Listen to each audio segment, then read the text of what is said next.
stared ahead in disbelief. The people below, even the second rankers, directly fell unconscious from the pressure that was being emanated.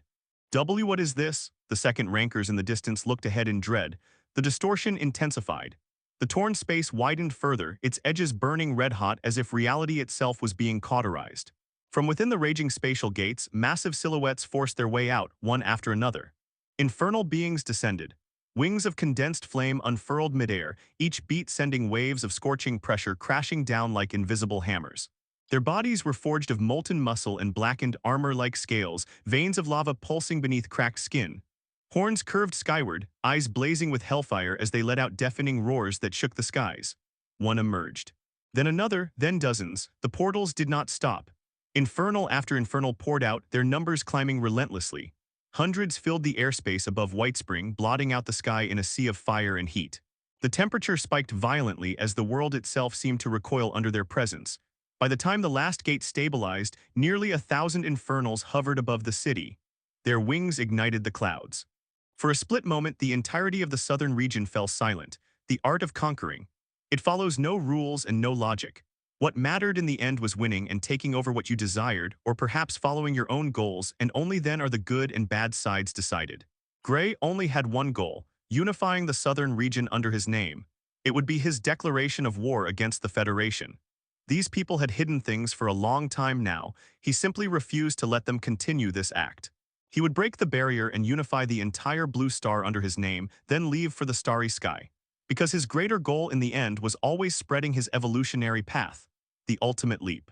The spread of his evolutionary path to ascend beyond normal limits. By now, almost 100,000 people or more had already begun their journey on the Ether evolutionary path. As its author and the direct power behind it, he could sense them, or perhaps even eliminate them if he wished to. That was how much power he possessed as its author, wielding the creator invocation. And he believed this so-called ultimate leap was something related to what the author received from the user. Or rather, it would be more accurate to say it would be something like feedback received. A thank you gift from the readers of an author for the creation of this evolutionary path. That feedback would cause him to make this ultimate leap. He did not know how far he had to spread it, but if he had to do it across the entire starry sky, then he would do it. In the end, Gray sought only power. In a world ruled by strength, who could blame a man for dreaming of it? Even yours got plagiarized. Alyssa glanced at Leah and chuckled, a cold look flashing across her face. Leah only stared at the screen bitterly. At the same time, an old man sat on the other side of the room, calmly sipping tea prepared by Leah. It was the overseer of the southern region, Overseer Gu Kaienshin. What a brilliant man. Gu Kaienshin sighed with emotion. How long has it been since such an exceptional talent appeared in the southern region? You say he is your master, old friend. Gu Kaienshin glanced at Werner with a bewildered expression. Yes, Werner replied calmly. There was no hesitation in his voice. He is my master. What reason was there for him to hesitate? He was proud to be his disciple, what the southern region now knew as a never-before-seen monstrosity. Right, Gu Kainshin replied speechlessly as he sipped his tea. Good lad, the tea is really good. Gu Kainshin complimented Leah. It seems you have been mastering the art of essence infusion. In the floating cities there are many famous chefs. I can introduce one to you if you want. You overpraise me, overseer, Leah said, her lips twitching slightly. Right now she was not in the mood to pay attention. Instead, she stared at the view of infernals emerging, completely speechless. Gu Kainshin was not surprised at first, as he had not been paying attention to the screen until now. However, the moment he fixated his gaze on it and saw the infernals pouring out, his expression changed drastically. I can't breathe. A second ranker behind City Lord Brown spoke in terror, his knees buckling as cold sweat poured down his back. The pressure was not just heavy, it felt absolute, like an invisible hand pressing directly on his existence. Even circulating energy became a struggle, each breath tearing through his chest. Several others fared no better. Faces drained of color, bodies trembling, some barely managing to stay conscious as their instincts screamed at them to flee. City Lord, the measuring device. It broke, the man froze, staring at the fragments in his hands. Their levels. Their levels can't be ascertained. A suffocating silence followed. Not even an upper limit, someone whispered. No, his throat bobbed as he swallowed. There's nothing to measure. Another voice trembled. The device caps at the 12th level. Anything beyond that simply doesn't register. What? City Lord Brown's shout tore through Whitespring. For a moment, even the pressure seemed to pause. It was not just him. Across the southern region, expressions froze, breaths hitched, and minds reeled. Is this real? Beyond the 12th levels. That's impossible. How many 12th level existences even exist in the entire southern region? Then what? What did he summon? A far more terrifying thought crept in. Is he even human? No one said it aloud. They did not need to. For the first time, the doubt felt less like speculation and more like an unavoidable conclusion. Well, what do you say, City Lord Brown? Gray smiled as he spoke. I'll do you a favor. If you back down and hand over the city lordship, then I will leave you and the second rankers alone. We don't want any bloodshed or injuries, right? City Lord Brown fell silent upon hearing this. He could feel the pressure clearly, and seeing the numbers, it was obvious they were stronger than all of them combined. Even the size of the army alone surpassed him. And yet, how could he simply allow his city lordship to be handed over to someone who had emerged from nowhere? This city had not fallen into his hands by chance. It had been earned through decades of decisions, compromises, sacrifices, and blood that never made it into records. If he stepped aside now, then what had all that meant? Were 100 years of governance worth less than raw power? In the end, he spoke. City Lord Gray, City Lord Brown said, his voice steady, you have impressed me. To summon such an army, I admit I underestimated you. However, spiritual energy erupted from his body, vast and resolute. I, City Lord Brown, sole ruler of Whitespring for over a century, cannot simply surrender this city. Not to fear, not to inevitability. Power could decide outcomes, but it did not decide meaning. I will fight you, he declared, until my final breath. Turning to the surrounding second rankers, his tone softened. Friends from afar, Law Enforcement Bureau. He inclined his head slightly. You may retreat. I thank you for your service. And if I survive this day, I will see every one of you compensated. He straightened. A man's stubbornness was often mocked as foolishness.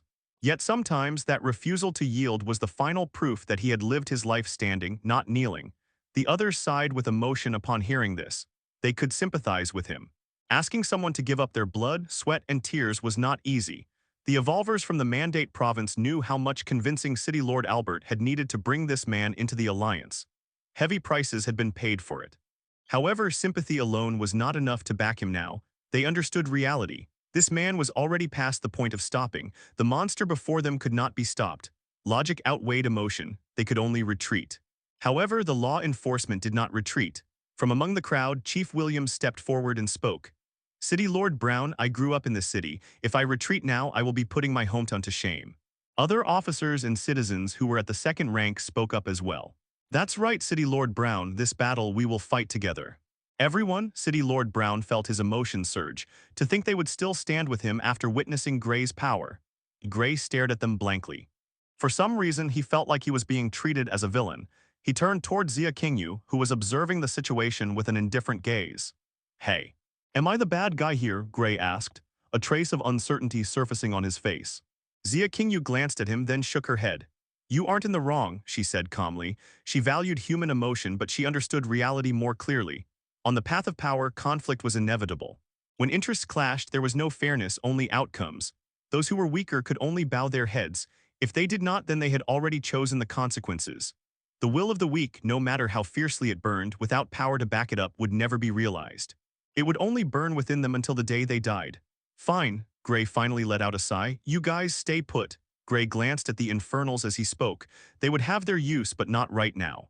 He then turned to City Lord Brown and the law enforcement officers hovering in the sky. We will play it fair. Since the majority of the second rankers have backed away, I will naturally not use the army. That would be bullying the weaks. So you all come at me at the same time. Let's end this quickly. I plan on conquering the entire southern region today. City Lord Brown. Zia Kingyu. City Lord Albert. Zelder A. Zelder B. Is this guy for real? Him indirectly insulting everyone aside, his words were a bit too boastful. He was shameless. Even Zia Kingyu thought the same. How could he say something like this outright? How big was the southern region? Was conquering the southern region even physically possible? Would the city lords even allow him to do that in the first place? However, what they did not know was this. Gray had Eterna on his side. Get to work, Eterna, Gray thought in his head. However, as soon as he did, a new thought rose in his mind. Would City Lord Brown even accept it? As far as he was concerned, City Lord Brown did not have any bad reputation in the cities, and he had already sifted through the local databases of the three cities. This man was upright. He had not committed any deeds that crossed the line. Hence, Gray could not use Eterna to dig up dirt on him and force his acceptance. Should he say, you have no balls if you don't accept it? But on the other hand, would the man even care about what he thought? Perhaps he might flash the southern region by unzipping his pants to show his balls. Either way, that would not work. Gaslighting higher-ranking evolvers, especially century-old monsters like him, was extremely hard. Soon, City Lord Brown's phone rang and he took it out. It was a challenge invitation message. His brows knitted together. If he accepted this invitation, he knew he would lose. But he also thought about what would happen if he did not accept it. Gray Lockhart was not going to back off. Even if he refused, Gray would still fight them and might cripple him, just like what had happened to City Lord Dorian of the Three Guards province. And if he did not accept this challenge, it would become a permanent stain on his records as a city lord. There was also a hidden rule. If one continuously refused challenges and failed to meet certain thresholds set by Eterna, they would be automatically replaced. There was even the possibility that Gray could cause massive destruction to the cities, forcing Eterna to intervene and replace him. Either way, he would not remain City Lord. This was the cruel reality. City Lord Gray, if I may ask, what is your motive behind conquering the southern region? City Lord Brown sighed and spoke with a determined expression. My motive? Gray tilted his head. Why, of course, it is to overthrow the Federation. What? City Lord Brown's eyes widened. So did everyone else's except Zia Kingyu. Mortal conflicts like this did not interest her. She had instigated and participated in countless wars in her long life, and this small conflict between minor cities meant nothing to her. Even City Lord Albert, seated in the main hall of his mansion alongside the elders, wore an ashen expression. Overthrow the Federation? What was he saying? Was this something a youngster like him should even say? Are you serious? City Lord Brown asked in disbelief. Did this man understand what he was talking about?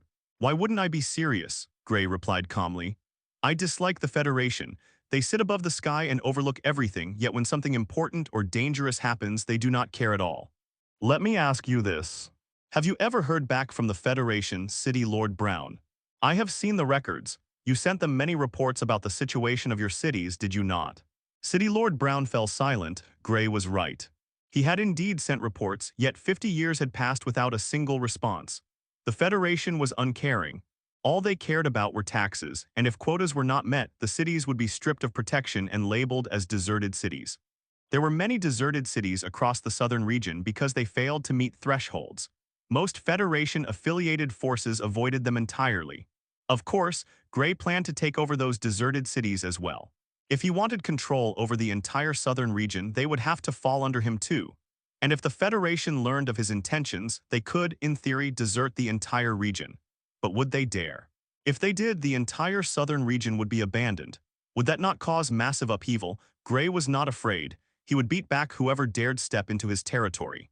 On the bright side, once the southern region was unified, he would no longer rely on Federation credits.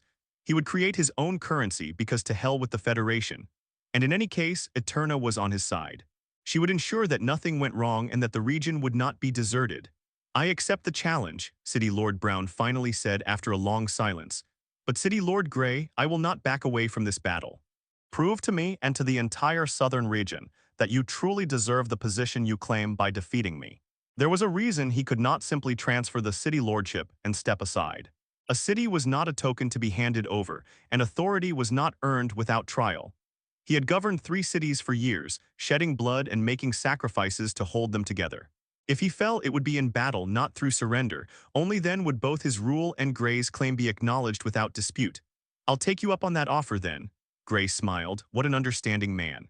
Grey understood where City Lord Brown was coming from, and since he respected that, he honored his wish. Then come at me, City Lord Brown. Grey waved his hand, gesturing toward him. Spiritual energy immediately shot out from City Lord Brown as he crossed the distance in a single move. He immediately began making gestures with his hands, and several lion-like fireballs shot toward Grey. Seeing this, Grey did not act and remained standing in place, letting the fireballs rush toward him. The next second, his hands glowed with circuitry-like markings of Nexus overclock. The fireballs were instantly extinguished by his hands.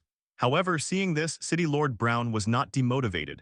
Spiritual energy stormed behind his back and several flying swords immediately appeared. A special formation formed around them and they instantly doubled in number. Sword formation, City Lord Brown shouted as he pointed forward with 2 fingers controlling the swords. The swords descended rapidly like a tsunami.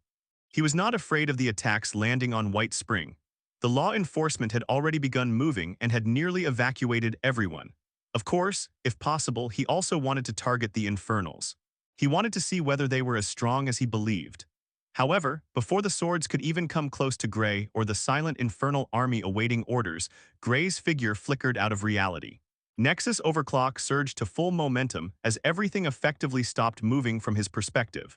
Nexus convergence followed immediately, sword energy clashing head-on with the descending blades. The next moment, Grey appeared directly in front of City Lord Brown. Boom! The Nexus convergence appeared before everyone's eyes for only a split second. Then it swallowed both his own sword energy and the flying swords, exploding like a supernova. The sheer intensity cracked the ground below. At this moment, Grey was not even using his full power. If he wanted to, he could end the battle in a single move. His mind annihilation art alone was enough, or he could simply use telekinesis to crush him. Impressive, City Lord Brown praised. Your talent is incredible, City Lord Grey, however. I'm not done yet, Earth Seal, earthly disintegration. As he shouted, his eyes glowed, and the ground beneath them began to stir uncontrollably. Chunks of earth shot toward Grey at incredible speed. Boom, boom, boom, boom. They crashed into his body one after another, sending him flying through the sky as they latched onto him. Soon, his entire body was sealed, and a small moon of debris formed in the sky. Seeing this, City Lord Brown moved again. His figure flickered as he formed seals and activated the earth spell. Break. Boom! The small moon collapsed instantly. A massive mushroom cloud rose as spiritual energy erupted from the debris sealing Grey. City Lord Brown appeared beside Grey immediately after the explosion. Fire burst from his hands and slammed into Grey's chest. Boom! WHRRMMM. A beam of firepower shot through Grey's body, engulfing him completely. Then City Lord Brown heard a cold voice ring out. Not bad. The fog cleared, revealing Grey once more. But it isn't even enough to burn through my clothes. He is completely fine after all that. The spectators found it unbelievable, yet at the same time it made sense. This was the same man who could deflect 12th level laser beams with ease. What was an 11th level attack to him? He had no competition. Let's end this, shall we? Grey's eyes flickered with silver-purple brilliance as his sharp horns lit up. Energy and the law of heavenly tribulation converged as it shot toward City Lord Brown. He was engulfed within milliseconds. When the energy subsided, City Lord Brown stood there smiling, cuts covering his body. That was a good battle, he said sincerely. I appreciate you for fighting me on my level, I surrender. Soon alerts rang out announcing the transfer of ownership. Grey had won the challenge. The ownership of the 3 White Spring cities transferred to him just like that. Grey then turned to City Lord Brown and handed him a healing potion. After that, he spoke. You don't need to leave your City Lord mansion, Grey said. Since I now own the city, you can still live there. I know you've lived there with your family. As of now, you are part of the Ascension province. Do you have any objections? No, City Lord Brown shook his head bitterly. He was sad, but as a man who had lived for countless years, he understood reality. After a moment, he spoke again. I agree to work under the Ascension province. If you want, I can also manage the city for you. Oh, Gray tilted his head. The suggestion was not bad. If he conquered the entire southern region, could he manage every micro-movement alone? The answer was no. Valyria alone could not handle everything either. There would be too much happening everywhere. This gave Gray new thoughts. Generals. He needed people he could trust to manage cities. Betrayal or sabotage would not be an issue. He could see all records perfectly. He would only choose the most stable ones. In the end, his goal was not city building or kingdom ruling. It was power and the spread of his evolutionary path. Starting today, he would conquer the southern region. Once done, he would spread the path across it entirely. Yes, for now you will act as the city manager, Gray finalized. I will give you further instructions once I am done. Yes, City Lord Brown felt a surge of relief. Perhaps losing ownership was not so bad. He could still do what he had always done. He simply needed Gray's approval now. He also no longer had to worry about taxation quotas. Maybe this man was not a heartless brute after all. In the Mandate province, City Lord Albert could no longer sit still. He had just received a notification from Eterna. His alliance with White Spring had been annulled due to the change in City Lord. Everyone prepare for combat, City Lord Albert said grimly. He is definitely coming here today. At that moment, Gray looked toward the live-streaming drones. Oh, it's live, Gray said, pleasantly surprised. He had not expected it to be broadcasting already. He quickly opened the streaming interface. Millions of viewers were watching. The chat flooded instantly. Notice me, City Lord Gray. I'm right here. City Lord Gray. Look over here. City Lord Gray glanced once. I'm going to remember this moment forever. Notice MESCNPAI. Dark lines formed on Gray's face as he stared at the comments. What the hell was wrong with these people? Thankfully, there were some normal comments as well. All right, everyone, Gray said calmly. Since the entire region is watching, I'll live stream everything. I'm something of a live streamer myself. He gave a peace sign toward the camera. His mind interface activated instantly. Thousands of drones launched from the city like a swarm. He distributed them among the infernal groups.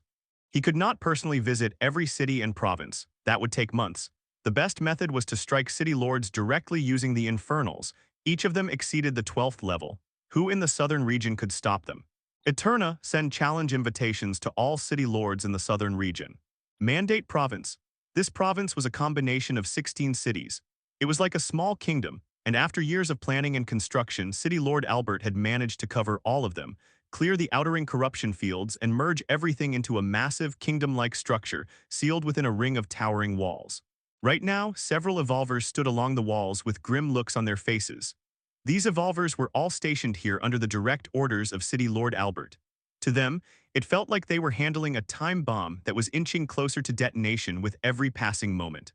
Some evolvers on the walls held phones in their hands, watching the live stream with grim expressions.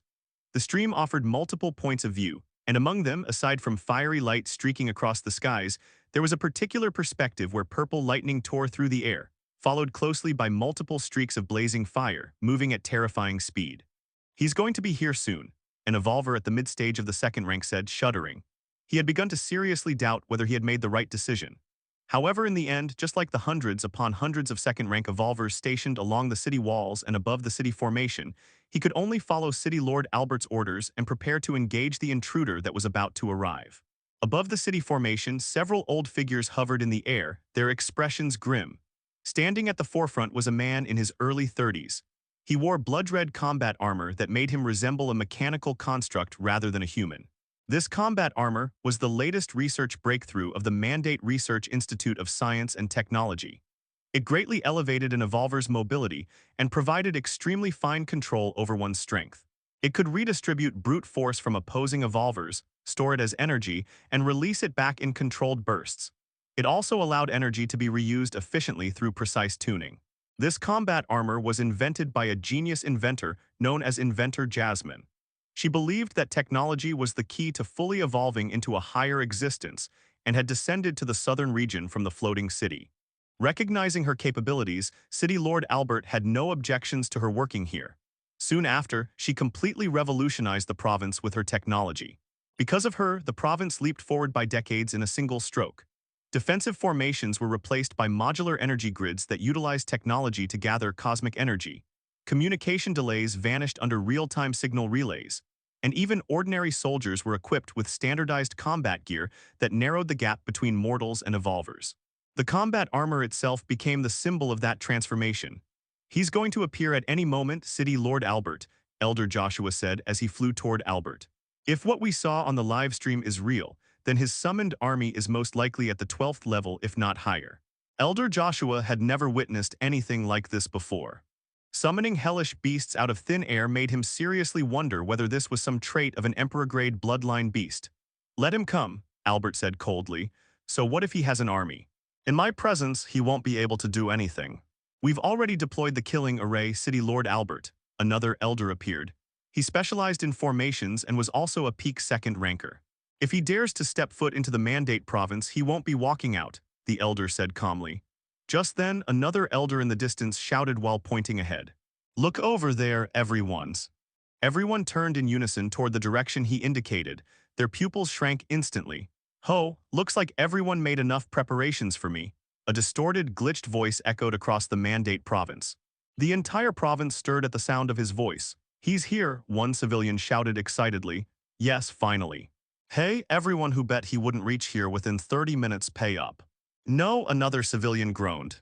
"How did he arrive this fast? What the hell? Traveling from the east by foot would take months."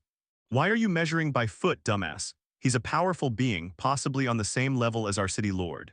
For someone like him, distance means nothing." The civilians weren't scared in the slightest. In fact, they were excited to see who would win and whether Grey Lockhart would truly take over the Mandate province. It wasn't an exaggeration to say that many people were rooting for this young prodigy who had defied all odds. How did he gain such power at such a young age?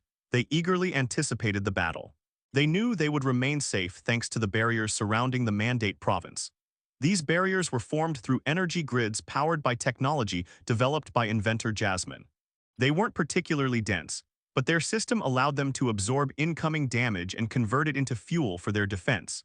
As civilians abandoned their work and gathered to watch the live streams, chatting among themselves, the color of the world suddenly shifted. A terrifying power descended upon the Mandate province. It was an overwhelming storm of energy. What is this?" The second rankers stationed on the walls trembled. In the next moment, their eyes rolled back as they lost consciousness one after another. "Zenith Sword Art 5th Form." Gray's cold voice descended from the heavens. The clouds split apart as a massive concentration of purple light gathered above the Mandate province, spanning all 16 cities. The expressions of civilians and evolvers alike turned pale. Is he planning to destroy the entire province in one strike?" someone screamed. "Mommy," a child cried, yet the purple light continued to condense. Mysterious symbols formed around it as it took the shape of a sword capable of splitting the heavens, shooting downward like a blade of annihilation. "Grey Lockhart, are you out of your mind?" City Lord Albert roared in panic as the sword descended. His power surged violently, causing the world itself to tremble. Golden light burst uncontrollably from his body, but he was a step too late. Boom, the sword pierced straight into the Mandate province. The barrier that enveloped the entire region, once praised as capable of withstanding powerful attacks, shattered effortlessly like glass. For a brief moment, evolvers, elders, the city lord, and civilians alike stared in disbelief. "What a joke," Gray's voice echoed as he descended into the airspace of the Mandate province, accompanied by his army of infernals. "A barrier of that scale isn't enough to stop my attacks." Gray hovered not far from City Lord Albert and the elders, his unnatural saint eyes glowing and his dragon horns blazing with nexus energy. Mandate Research Institute of Science and Technology. Inside the vast research complex, countless researchers had abandoned their experiments, their eyes glued to screens broadcasting the unfolding chaos outside.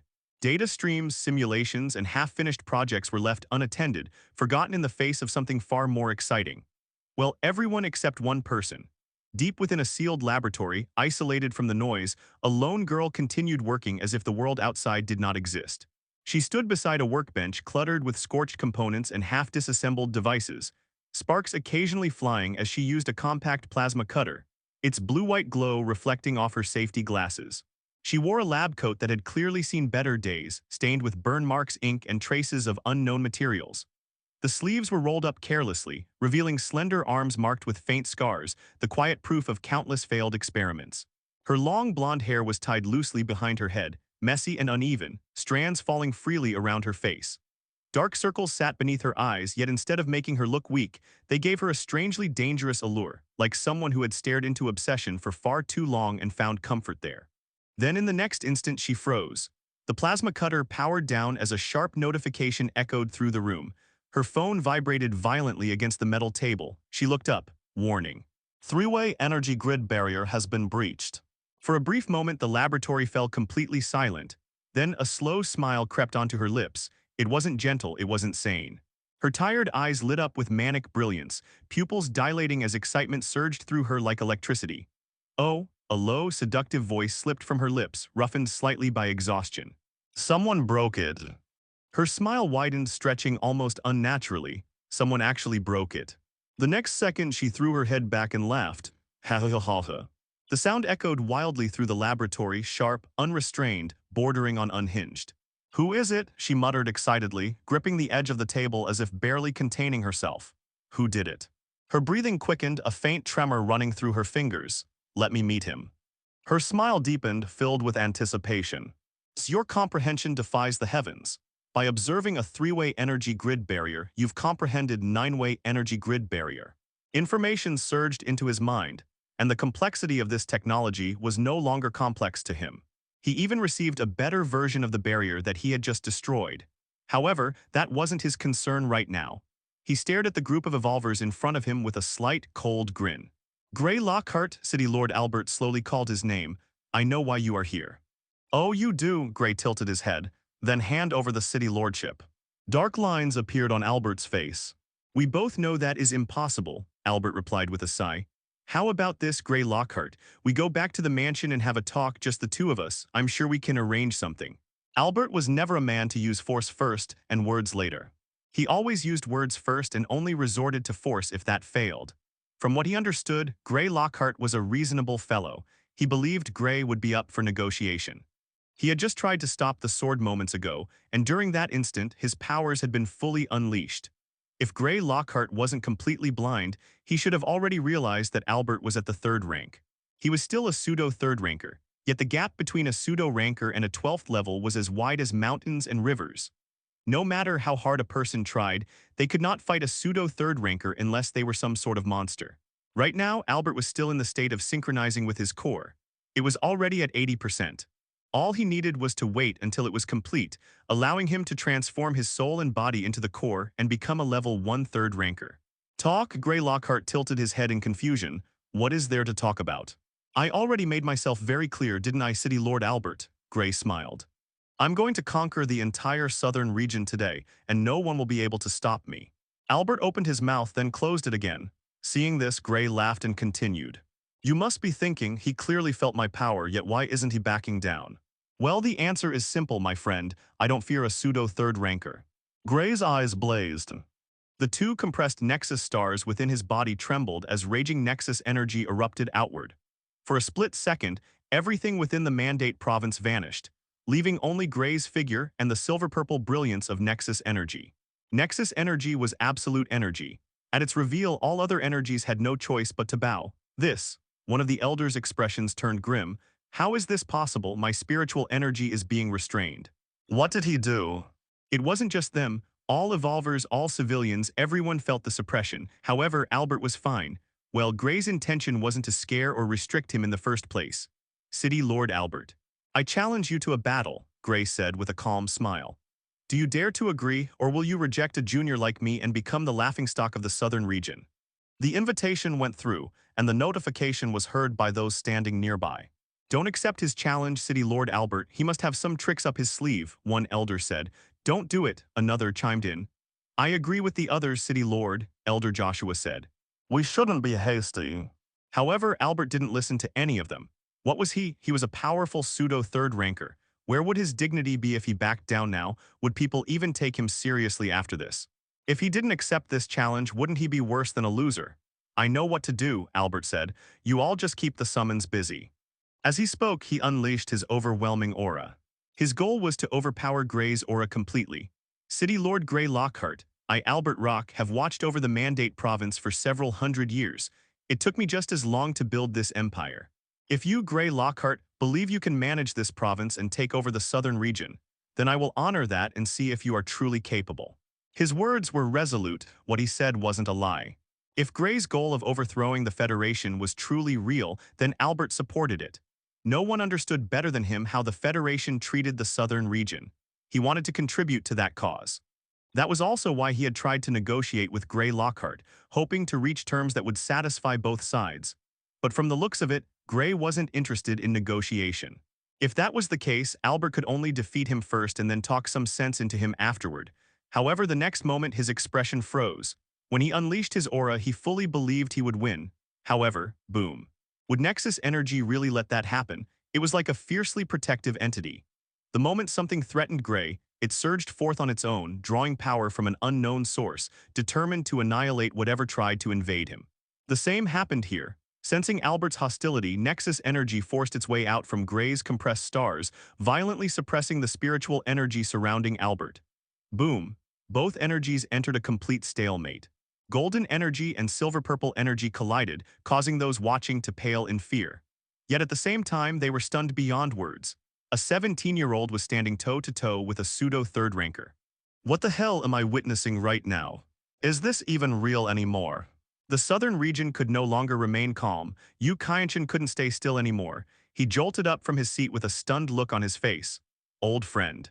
Your master, you said he was 17, right? He asked shakily. Yes.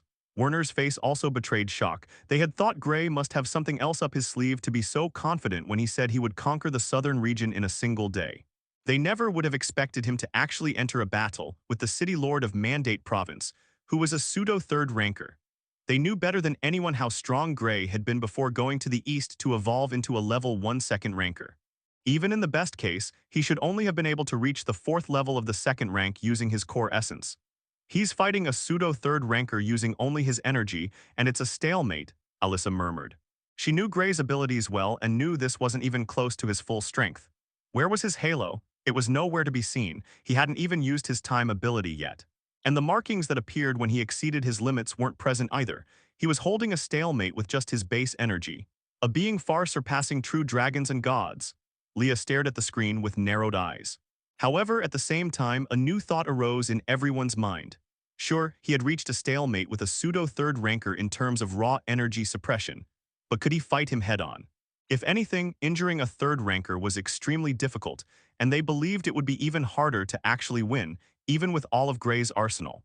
Because at the end of the day, a third ranker's energy storage was said to be limitless. As long as nothing happened to their core, they could continue spamming abilities endlessly unless the ambient energy of the world itself was sealed off. The core was essentially a motor that constantly absorbed cosmic energy. Should we go there? Alyssa couldn't help but ask, worry flickering across her cold face. It was rare to see her show concern, but she cared about Gray more than she realized. Go there and then what? Valeria shook her head with a smile. We should have faith in Gray. He isn't the type to jump into fights without knowing he'll win. That's something I understood after the High Order incident. He was fully confident he could clear the High Order on his own. In fact, even without us, he could have done everything himself. Even when the High Order attack spread to the Three Guards province, he was prepared for that as well. She shook her head and spoke calmly. He will win. That's my trust in him. Everyone was slightly surprised by Valeria's words. But then again, Werner understood her very well. That was when Little Hong spoke up. She had been focused on her tablet, watching cartoons with such intensity that she hadn't paid attention to anything around her. But she had clearly heard the discussion about her father. She stared at the TV with her cute face for a brief moment before speaking. Gray will be fine. Everyone immediately glanced toward her, including Gu Kaienshin. He had been paying special attention to Little Hong. He had noticed her the moment he descended and had remained wary of her ever since. As a third ranker, he could sense it clearly. She wasn't a normal child. Her power surpassed everyone in the room, excluding his own. However, when he probed further, he realized the power she currently displayed wasn't even her full capability. She held far more power than one could imagine. Gu Kaienshin seriously wondered whether this little girl was the reincarnation of a fourth-rank being. However, he quickly dismissed the thought. How could that be possible? Was reincarnation really that easy? As the overseer of the southern region, he held a high status in the floating cities. He was also a major magistrate of one of those cities. Although outsiders called them floating cities, within their own ranks they were known as the 10 Floating Islands. And he was a city magistrate of one of those islands. As the disciple of a fourth ranker, he understood this better than most. Reincarnation required the reincarnation cup. It was a special artifact discovered beneath the 10 floating islands ages ago, and it had since been heavily restricted and sealed within the Federation vault. It required a tremendous amount of energy to function and had special, hidden requirements to activate. This was a secret known only to a handful of people. Gu Kaienshin was one of them. That was why he knew this girl wasn't a reincarnated being. If she were, the artifact would have detected her long ago. The cup also possessed the ability to identify those who had reincarnated through it. Then what exactly was this little girl? It was a pressing matter. Even his old friend knew nothing about her. Still, Gu Kaienshin was a man of patience. After years of surviving in this world, he had learned when to wait. He decided to wait for City Lord Gray to arrive and ask him personally. Then they heard little Hong speak again. Gray is a perfect being. He cannot be stopped by a normal pseudo-third ranker. She stared at the screen, analyzing calmly. Sometimes, despite her small and innocent appearance, her words were the complete opposite. This was one of those times. Her memories weren't absolute. Whatever surfaced in her mind at that moment would slip out. A perfect being. Gu Kaienshin couldn't help but glance at Gray Lockhart once more. Then he nodded calmly and spoke. If anything happens to him, I'll step in myself. Gu Kaienshin was the overseer. He had enough authority to intervene in a challenge battle between two city lords if necessary. Of course, he wouldn't act unless something truly happened to Gray Lockhart. Gray could not be harmed. He was his old friend's master. How could he allow that? At the same time, he was also curious. Would Gray truly conquer the southern region? He looked forward to seeing how everything would unfold. Gray and City Lord Albert stood far apart, yet the space between them warped violently. Silver-purple nexus energy surged around Gray, pressuring the incoming spiritual energy as faint circuit patterns flickered across his hands and body, blinking in and out of existence as he held his ground against his opponent. Opposing him, Albert's spiritual energy rolled like a roaring sea, pressing outward with overwhelming pressure. A third ranker's power was no joke. The sky and ground trembled under the sheer intensity of their released strength. Even people far away in other provinces felt their presence, as if an invisible hand were squeezing the land and the sky itself. Albert's gaze sharpened, and his voice echoed directly inside Gray's mind. Let's take this somewhere else. If we continue here, the province will not survive. Maybe not even the surrounding provinces. Hearing this, Gray tilted his head, then nodded. He had no objection. He also did not want unnecessary deaths or disasters without reason. He raised his hand and pointed north. The barren lands there. We'll fight there, Gray proposed. The barren lands he referred to were filled with ruined cities, corrupted fields, and endless mountain ranges destroyed long ago. It was the perfect battlefield for two powerhouses. Even if destruction followed, it would only claim mountains and corruption fields. Albert nodded. He had planned to suggest that location himself. Then, after you, City Lord Gray, Albert gestured. He didn't want to take any risks. Although he trusted that Gray wouldn't harm civilians, especially since the earlier sword strike was meant only to shatter the barrier, he still remained cautious. He had sentimental attachment to his province. He could not allow it to crumble. Gray shook his head. No, we go together. Albert frowned slightly. You don't trust me. No, Gray replied plainly. Why should I trust you, dumbass? He snorted. I don't even know you. Dark lines spread across Albert's face, but on second thought it made sense. As they stood now, they were enemies. Asking someone to go ahead first was no different from saying, go on, I'll follow you and definitely stab you in the back. Fine, we'll go together, Albert said with a sigh. Of course, Gray wasn't truly worried about being backstabbed. He had time stop. With his perception, ambushing him was practically impossible.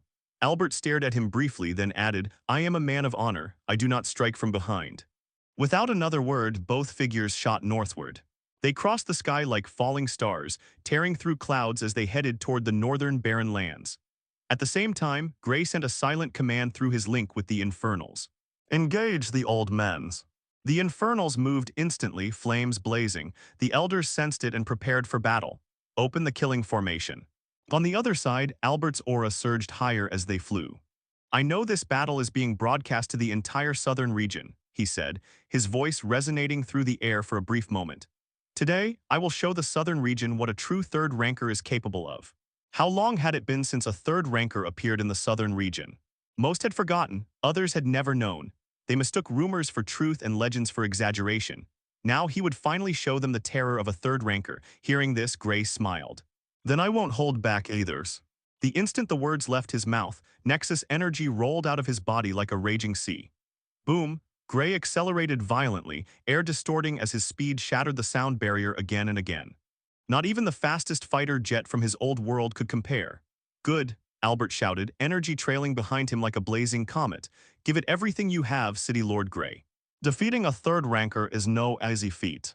As his words fell, the two collided, boom, WHRMMM, their fists met with terrifying momentum. The land beneath them shattered instantly. Shockwaves ripped outward as distant mountains trembled and collapsed. Both figures were sent flying backward, carving long trenches through the air. Gray stabilized himself midair. Circuit-like silver-purple patterns spread across his body, glowing brighter as a mechanical halo formed above his head, like an angel revealing its authority. Seeing this, Albert did not hesitate. His hands moved in rapid succession, seals forming with practiced precision. Fire release. Immediately, several lion-shaped flames burst into existence, roaring as they expanded at terrifying speed. In mere moments, they grew to colossal proportions, each one dwarfing entire cities as they descended from the sky. Interesting, Gray grinned. Nexus energy surged violently from his two elixir fields, twitching and condensing as air itself began to collapse. In the next instant, a black-purple singularity formed between him and the incoming flames. Nexus convergence. The moment the words were spoken, the purple black hole swallowed everything in its path. The black hole pulsed once. Then it exploded. The sky tore apart as shockwaves ripped through the battlefield, annihilating corruption fields and pulverizing mountains into dust. Just then, a familiar notification rang out in his mind. Your comprehension defies the heavens. By observing fire release, you have comprehended great heavenly fire release by merging it with heavenly fire. Gray's eyes flashed as he dodged Albert's follow-up strike effortlessly. Time froze for an instant. His body shifted just enough for the fist to miss by a hair's breadth. Fire release again, Gray thought. City Lord Brown had used it before during their battle, when he suppressed Gray inside a small moon using earth seals before nearly punching him apart with fire. Gray had gained insight into the spell back then but had not fully comprehended it. He didn't need to. His comprehension filtered what mattered and discarded what didn't. He already possessed heavenly fire, so he had believed fire release unnecessary.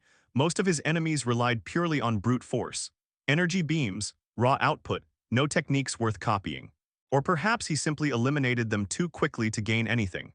So far, he had only truly stolen from Zurith, the abyssal being he fought in Nova City. Aside from that, he had no opportunity. He believed it was related to the region itself. The southern region was a backwater place. Immortal techniques were rare. Even a second-rank release was uncommon. Now that fire release had merged with heavenly fire, it no longer carried a rank limit. Its ceiling depended entirely on the evolver. Great heavenly fire release required lower cost, had wider range, and possessed far greater destructive potential. Gray laughed softly. Since that's the case, let's test it, shall we? He smiled. Watch closely, City Lord Albert, don't get burned. He formed the seal. Boom, heavenly fire erupted from his body, its colors shifting violently as if reality itself could not decide on a hue. Purple, gold, black, white. They rotated endlessly. As the colors stabilized, the flames twisted and took shape. Eastern dragons rose into the sky, vast and majestic. For a split second, the world fell silent as they swallowed the heavens with overwhelming power. The temperature spiked instantly. A nearby mountain began to melt uncontrollably under the heat of the heavenly flames. Albert's pupils shrank. The heavenly flames descended as if nothing in the world could stop them. And that was indeed the case. There was no stopping the heavenly fire. It crashed down toward Albert without pause, without hesitation, carrying annihilation in its wake. Albert moved instantly, forming a seal with his hand. 7 rings of burning heaven. Spiritual energy erupted violently around him. The golden light flickered then, for a split second turned pink. Boom, boom, boom. Explosions echoed across the barren land as flower-like barriers formed one after another in front of him, stacking rapidly, barely keeping pace with the descending flames. Boom, the first eastern dragon slammed into the formation with ferocity. Several rings shattered in a single breath. Before the fragments could even fade, new rings emerged, only to shatter again under the relentless impact. One after another, the barriers collapsed, until the final ring surged forward. And shattered, another technique. Gray's eyes lit up in surprise. Your comprehension defies the heavens. By observing a second-rank spell, you've gained insight into the technique. 7 rings of burning heaven.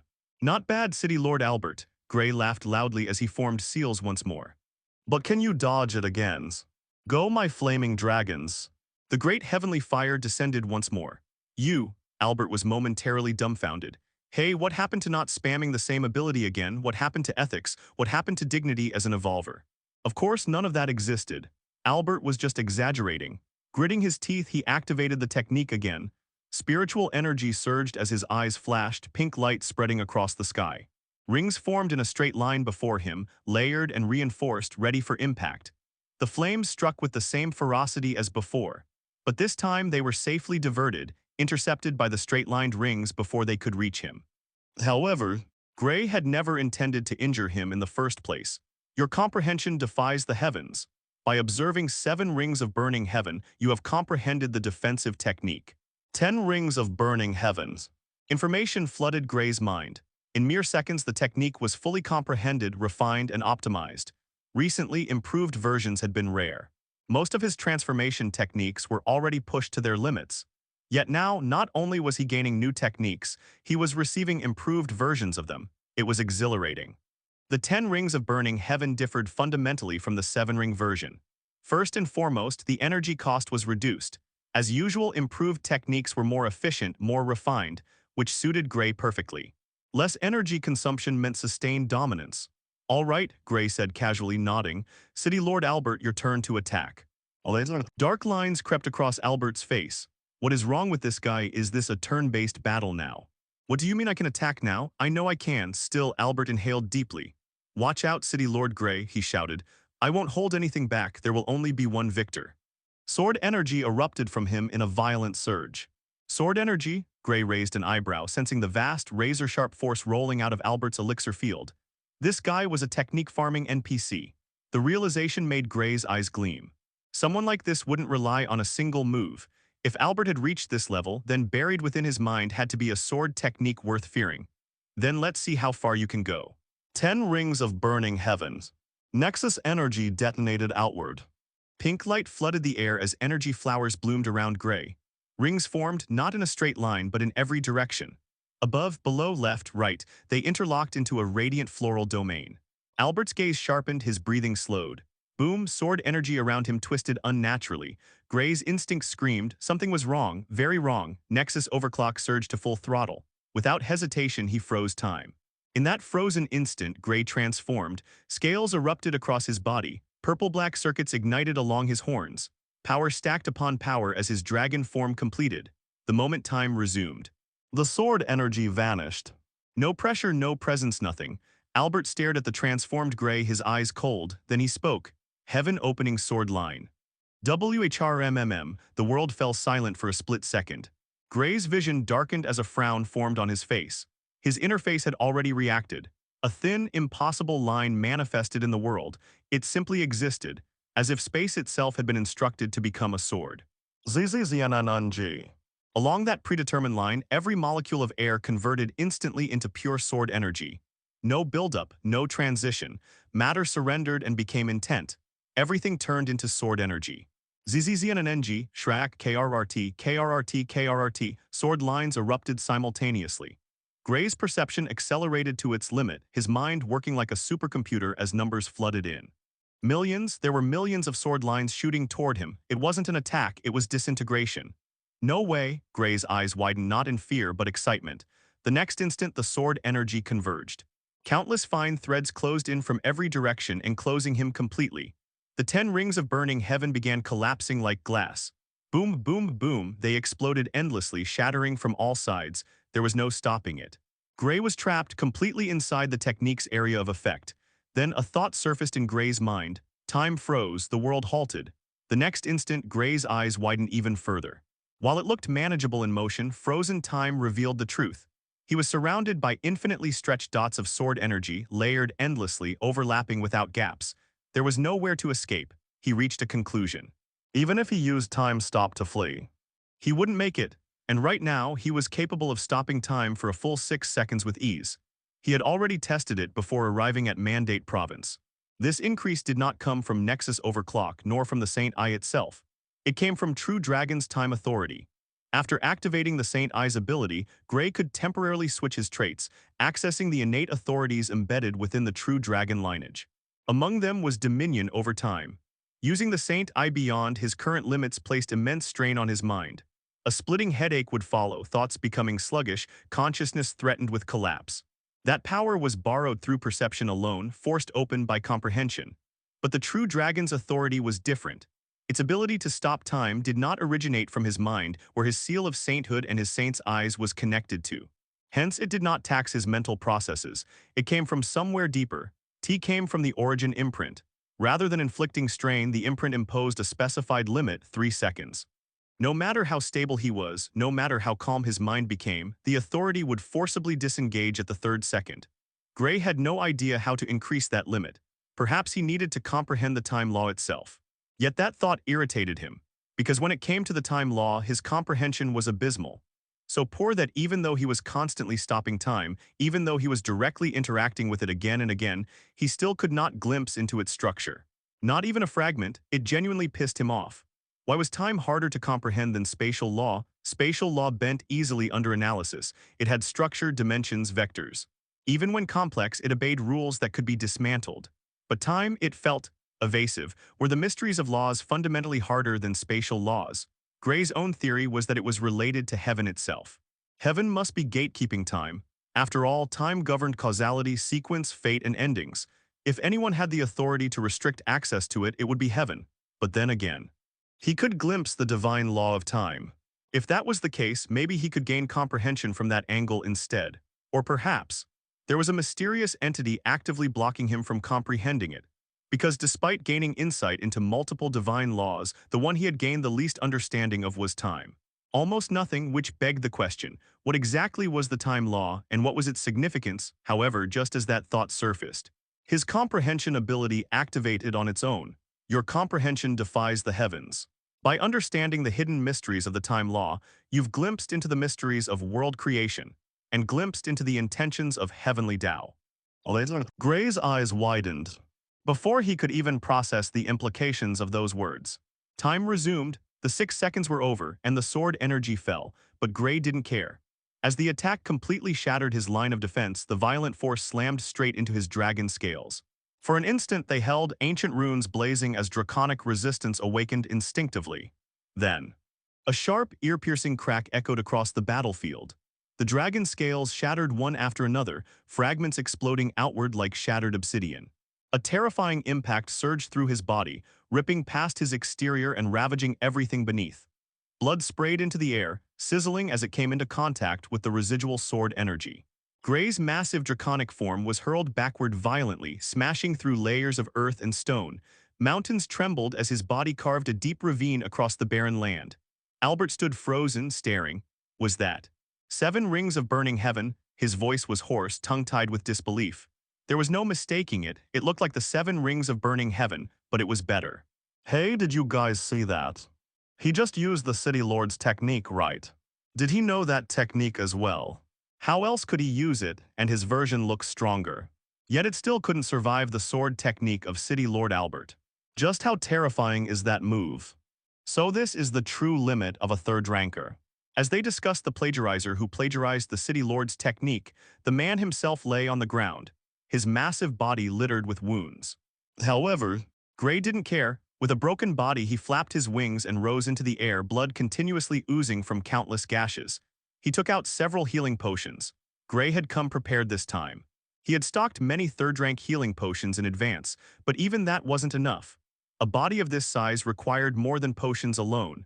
Thus, he deployed a grand healing formation without hesitation. But would Albert simply stand still and allow it? Of course not. Albert's eyes turned cold. He shot toward Gray, sword energy condensing instantly in his hand, forming a blazing blade. At the same time, he formed a seal with his other hand and invoked the flame release spell. He planned to end this here, right now. If he didn't, he would only be inviting more trouble. However, a cold smile formed on Gray's draconic face. Mirror shield circle, Gray laughed loudly as a talisman rose into the air. It's your time to shine. He had used one before against Little Hong, but this was the stronger version. The one with 15-fold amplification, ha ha ha ha. Gray found it genuinely hilarious. He had been caught off guard earlier by the message about world creation and heavenly Tao, which was why he hadn't utilized Nexus Overclock properly. His Nexus Overclock was designed to prevent fatal backlash when exceeding limits and to absorb impacts far stronger than himself. If he had reversed the circulation sequence for a split second and overclocked slightly higher, he could have neutralized the sword technique with nothing more than a manageable headache. But it didn't matter now. The healing formation was active. By the time Gray finished musing, the mirror shield circle was fully deployed. It shone brilliantly as it absorbed the incoming sword slash and flame release entirely. Mirror shield circle, Albert exclaimed in shock. Then his expression turned ugly, the attacks he had just launched were reflected back. Why, you're insane, Albert roared. If that lands, the land will be completely destroyed. No, forget that. The entire northern part of the southern region will be pulverized. Gray snorted. He swiftly shattered the mirror shield circle before the reflected attacks could fully form. Albert was right. Not only would Albert be vaporized, millions would die with him. He didn't care about Albert, but collateral deaths on that scale were unnecessary. 15-fold amplification of a pseudo-third ranker was terrifying. Besides, this wasn't his power, he didn't need it. With the grand healing formation restoring him rapidly, Gray's body returned to peak condition. He didn't need external forces to defeat Albert. Gray grinned. City Lord Albert, he said calmly, use your sword technique again, I dare you. Let me take it. The plagiarizer's eyes gleamed. He had already comprehended half of it. One more time, he just needed to see it one more time. Albert stared at him strangely. Did this man have masochistic tendencies still? He knew exactly how effective heaven-opening sword line was against Gray. Without hesitation, Albert used it again. Sword energy swirled violently around Albert before abruptly vanishing. For a single heartbeat, the world fell unnaturally silent. Then the entire barren land changed. The sky dimmed, the mountains groaned. The air itself seemed to be sliced apart, rearranged, and rewritten by an invisible will. Heaven-opening sword line, Albert shouted, his voice echoing across heaven and earth as the technique descended upon Gray once more. This time, Gray was ready. Nexus overclock surged without restraint. Nexus energy revolved at a perfect golden ratio balance, stabilizing for a brief instant before violently reversing.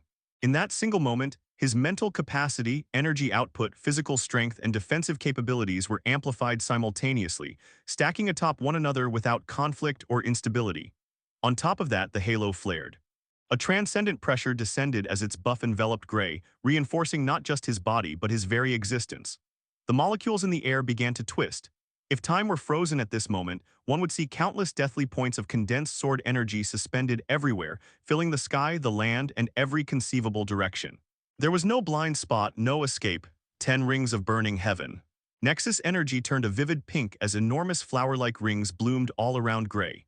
They rotated with terrifying momentum, interlocking and overlapping, forming an absolute defensive domain just as the attack crashed down. ZZZNNG, Shrek, KRRT, KRRT, KRRT. The impact was catastrophic. The 10 rings of burning heaven shattered one after another, torn apart effortlessly as the molecularly structured sword energy pierced straight through the defensive formation. The rings collapsed into fragments of light, unable to withstand the refined killing intent embedded within the technique. Sword energy surged toward Gray's draconic scales once again. However, this time it was different. Gray grinned. Nexus overclock patterns erupted across his entire draconic body, glowing lines and sigils spreading like intricate circuitry etched into steel. In an instant, his massive form resembled a mechanical dragon forged from the fusion of technology and ancient authority. The next moment, the countless sword lines struck. Clang, clang, clang. Instead of shattering his scales, the sword energy was violently deflected. Sparks exploded in all directions as the blades rebounded, unable to penetrate his reinforced body. The draconic scales held firm, humming with stabilized nexus energy, each impact dispersing harmlessly across his form. Gray stood at the center of the devastation, completely unmoved. Albert's pupils shrank. The heaven-opening sword line had failed. The entire southern region went wild. The attack failed. How is that possible? Didn't he get injured by it just a few moments ago? But now there isn't even a single scratch on him. How is this even possible? This guy, he's not normal. Your comprehension defies the heavens. By observing the heaven-opening sword line, you've successfully improved it and comprehended heaven-opening sword line. Yes, Gray almost jumped in joy. A powerful technique had been acquired. A technique that could actually injure a dragon like him, but it didn't end there. Your comprehension defies the heavens.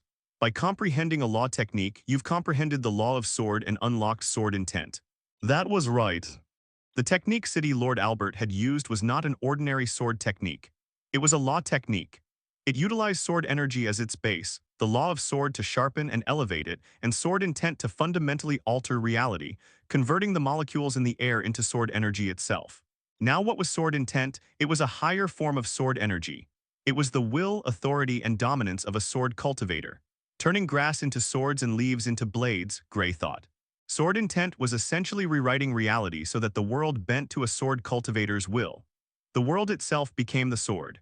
And aside from correcting a few flaws in execution, the technique itself was already at its peak. There was no further room for improvement. But Heaven Opening Sword Line didn't need improvement. It relied on sword energy to activate it, the law of sword to empower it, and sword intent to make it possible. That was Heaven Opening Sword Line, a technique that could one day open the heavens themselves. That's how it's written inside the technique. Gray was honestly confused. He knew how rare law techniques were. He knew how terrifying the level of comprehension required to create one was. It rose the question, who or where did it come here? Perhaps after this battle, he should ask City Lord Albert where he got the technique from. Maybe it came from the floating cities. Whatever the case, it was monstrously powerful. And thanks to it, he had comprehended the law of sword and stepped into sword intent in one go. His comprehension was truly heaven-defying. Yet there were still things that resisted him, like the law of time. Why exactly could he not comprehend it? The answer given by his comprehension lotus was clear. It contained the mysteries of world creation and the intentions of heavenly Tao. That realization unsettled him. Gray confirmed one thing: the heavenly Tao was a living entity, it had consciousness, and it was plotting something. Perhaps even the evolutionary paths themselves were part of its plans. He vividly remembered when the other heavenly Tao descended and granted him sainthood. There were clearly two of them. One supported him, one actively oppressed him. Because in the end, why would the same presence reward him for breaking the taboo of discovering Nexus energy by granting him the highest authority under heaven's sainthood? It didn't make sense, and Little Hong's words only made it more concrete. But for now, he set those thoughts aside. It was time to test the sword technique. All of these thoughts passed through Gray's mind within a single second. "Hey, City Lord Albert," Gray's voice boomed as he transformed back into his human form. "Your sword technique didn't work." How is this possible?" City Lord Albert shouted in disbelief. "How did you deflect my attack?" He was utterly stunned. Wasn't this the same person who had been injured by the sword just moments ago? Then how? How was he perfectly fine now? And most importantly, after witnessing the defensive technique Gray had just used, Albert finally confirmed it. It was the 7 rings of burning heaven. There's no way he could have obtained it.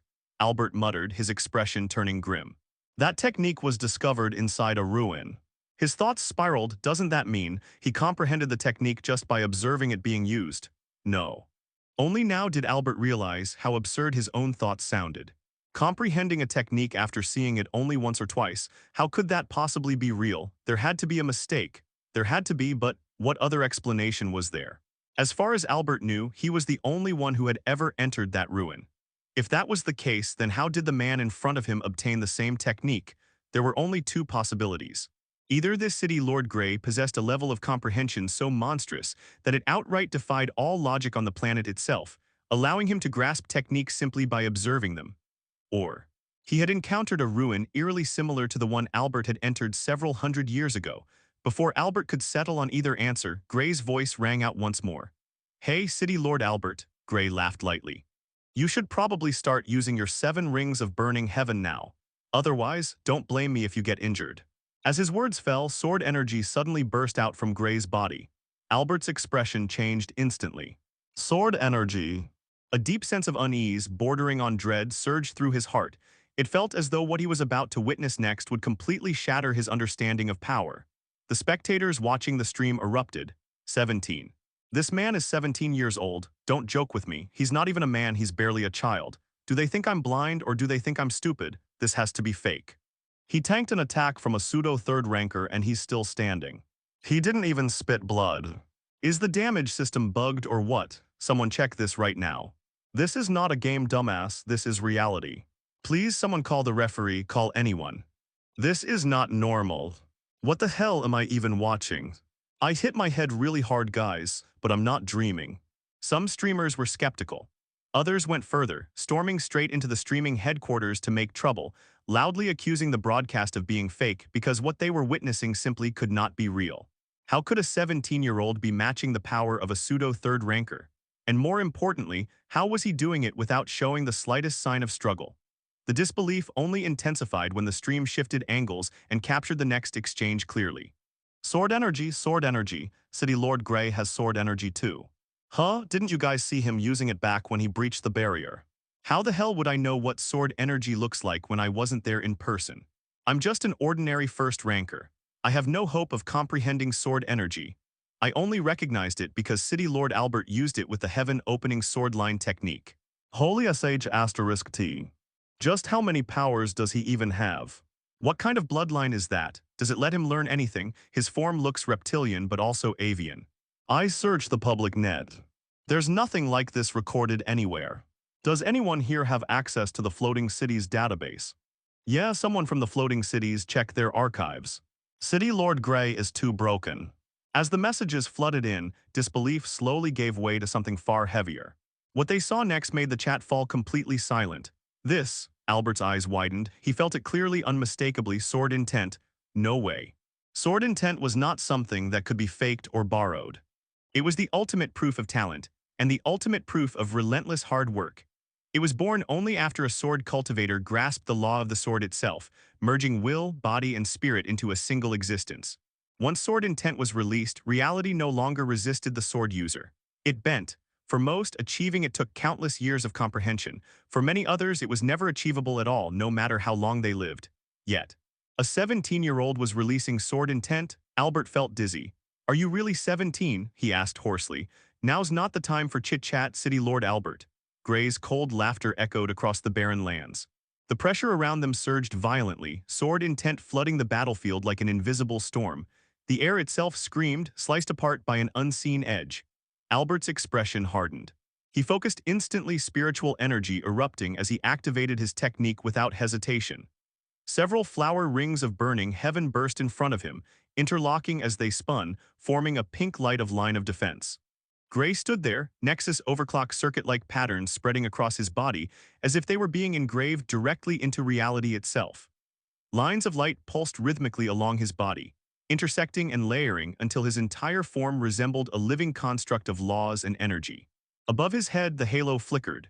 It blinked with a terrifying intensity, each pulse carrying a pressure so heavy it felt as if the world itself might fracture if it lingered for too long. Then Grey raised his hand. His fingers moved with calm precision, forming a seal that Albert knew all too well. Every motion was exact, down to the smallest detail, as if it had been practiced tens of thousands of times.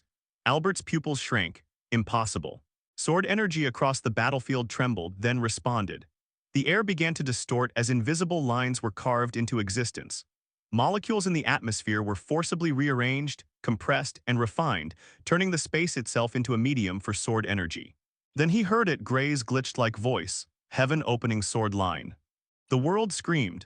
Sword intent surged, binding itself to the forming technique. The previously invisible lines ignited, erupting into blinding arcs of sword light that stretched across the sky, not coming from a single direction but manifesting everywhere at once. It was the opening of heaven itself.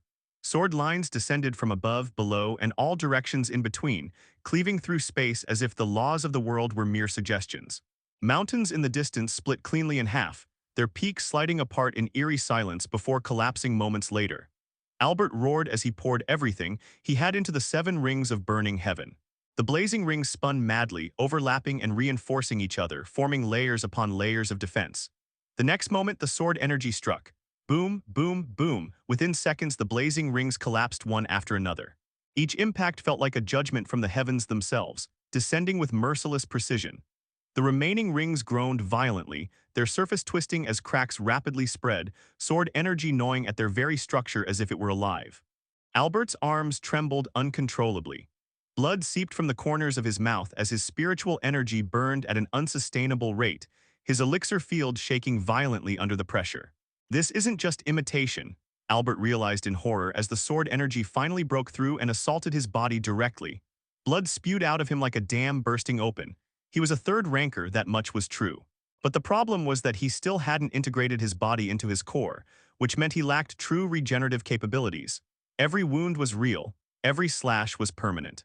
And under this relentless storm of sword intent, Albert finally understood one thing clearly. If this continued, he wouldn't just lose. He would die. His energy was not limitless either, as people say. There was a clear cap to how much he could expend even with the core in possession, and the repeated release of high-level power spells, especially the heaven-opening sword line, had consumed an enormous amount of it. Albert had believed he would never lose to a junior, and because of that confidence, he had poured out most of his energy without restraint, intending to end the battle as quickly as possible. And in the barren lands, the cosmic energy had thinned extremely because of the battle that took place. There was no way he could restore his energy levels back up like this, especially in this state. Luckily, he had prepared for emergencies. Inside his spatial ring were several energy restoration potions, along with high-grade healing elixirs. As long as he was fast enough, he could recover. He could turn the tide, however. His face suddenly froze, his spatial ring was gone. Before panic could take root, a teasing voice rang out beside him. The faint scent of fresh, premium perfume assaulted his senses as he turned his head. Gray was standing right next to him, casual and relaxed. Between two fingers, a spatial ring twirled lazily. Albert fell silent, he hadn't even seen Gray move. "You should surrender, City Lord Albert." Gray's voice was calm, almost indifferent. "At the state you're in right now, you'll bleed out and die." His gaze swept over Albert's body. It was riddled with wounds, flesh torn open, as lingering sword energy continued to wreak havoc inside him. Every attempt Albert made to purge it only drained what little spiritual energy he had left. His reserves were nearly empty. Albert had lost, and it had taken only a single move of heaven-opening sword line. It wasn't because Albert was weak. On the contrary, he was strong enough to stand at the threshold of the third rank. The problem was that this technique was simply too powerful. It had shattered Gray's own dragon body earlier without any buffs backing it, and that alone spoke volumes about its quality. At Gray's current level of power, facing two pseudo-third rankers at once would not be an issue. Of course, that statement did not apply to a true first-level third ranker. The gap between pseudo and true third rank was absurdly vast. Two pseudo-third rankers would never come close to threatening a first-level third ranker. In fact, even 10 pseudo-third rankers would be helpless against one. The reason was simple. Once an evolver placed their own body into the core, the rules changed entirely. Their body and core became one, making them monstrously resilient and almost impossible to suppress. If such an existence chose to flee, stopping them would be nearly impossible, because in the core state, they could fly faster than anyone else. The core harmonized the evolver with the world itself, allowing them to draw upon it directly and bring forth power on an entirely different level. "I lost," Albert gritted his teeth. Despite the severe physical injuries, what hurt him the most at this moment was his heart. Yet now that he had lost, there was nothing he could do. He had already accepted Gray's challenge, and there was only one possible outcome. Gray becoming the ruler of the Mandate Province. It didn't take long. Across the entire Mandate Province, the drilling voice of Eterna's robotic system boomed, echoing through cities, districts, and administrative hubs alike. System announcement: a Mandate Province Authority update has been triggered. Processing verification complete. City Lord Albert has formally accepted the challenge issued by second-rank citizen Gray Lockhart. By the rules of provincial succession, the outcome of the challenge has been confirmed. Effective immediately. Authority over the Mandate Province is transferred. Gray Lockhart is now recognized as the City Lord of the Mandate Province. All administrative departments, enforcement units, evolver squads, and city systems are to update operational protocols and acknowledge the new authority holder. Compliance is mandatory. Gray Lockhart had officially become the City Lord of the Mandate Province. Albert's face fell. Gray noticed it, but he merely shook his head. What he had done was, in truth, barbaric. A violent shortcut that trampled over the accumulated efforts of millions. But in his pursuit of power, nothing was allowed to stand in his way. Starting tomorrow, he would begin patching his evolutionary path and spreading it across the southern region. Without another word, Gray tossed the spatial ring back to Albert. Albert glanced at him bitterly, then swiftly took out several healing potions. As soon as his condition stabilized, Gray turned the stream away from him. It looked like Albert wanted to say something. "I've lost, City Lord Gray," Albert said, releasing a long sigh of relief. "There's no one to blame but myself. I underestimated my enemy, and this is the result." At least that was what he told himself. But everyone else knew the truth perfectly well. He hadn't lost because of arrogance alone. He had lost because he was no match for Gray Lockhart. He had used countless moves, yet Gray had only needed one. And not just any move. Gray had defeated him using the same technique City Lord Albert was most proud of. Wasn't that essentially beating someone at their own game? Naturally, the spectators erupted into a massive commotion, and Gray was fully aware of it. But he didn't care. Because at the end of the day, what would people believe? that he possessed a heaven-defying comprehension capable of grasping any technique after seeing it once, or that he simply had access to similar techniques. The general public would never know where City Lord Albert had obtained his technique in the first place. Given how rare techniques were, it wouldn't be strange for two powerful figures to possess the same one. A normal person would think logically and conclude that it was merely a coincidence. Convincing the city lord himself, however, was another matter entirely. Gray had acted in the heat of the moment. He had used the same technique to defeat Albert, crushing him in the very domain he excelled in. It was effective, but it backfired just as quickly. While it didn't outright expose his heaven-defying comprehension, it was more than enough to plant doubt. And doubt was dangerous. At present, Gray didn't have many enemies aside from the High Order, but that didn't mean he could afford to be careless. As for the High Order, they were already dead set on killing him, so this revelation wouldn't change much. Speaking of the High Order, during the battle, Gray had noticed foreign thoughts surfacing in his mind. They belonged to the Infernals. Memories were being conveyed to him, fragmented yet clear, and all of them were related to the High Order. Apparently, many of their members were scattered across deserted cities in the southern region, and they were hunting Infernals. That made Gray pause, because the Infernals being attacked were at his level of power, meaning there were thousands of Grays spread across the southern region right now. If Gray mobilized his infernal army and jumped a first-level third-ranker, that existence would lose decisively. With that realization, fear simply didn't exist for him. Even if the High Order possessed an overwhelming number of evolvers, Gray had numbers of his own, superior ones. Within a few weeks, he would wipe the High Order's branches from the southern region entirely, once and for all. Just then, Albert spoke again. Starting today, you are the City Lord of Mandate Province. No. The Ascension Province, Albert said with a bitter smile. The Mandate Province was built with my blood, sweat, and tears. I hope you won't let the province or the southern region down.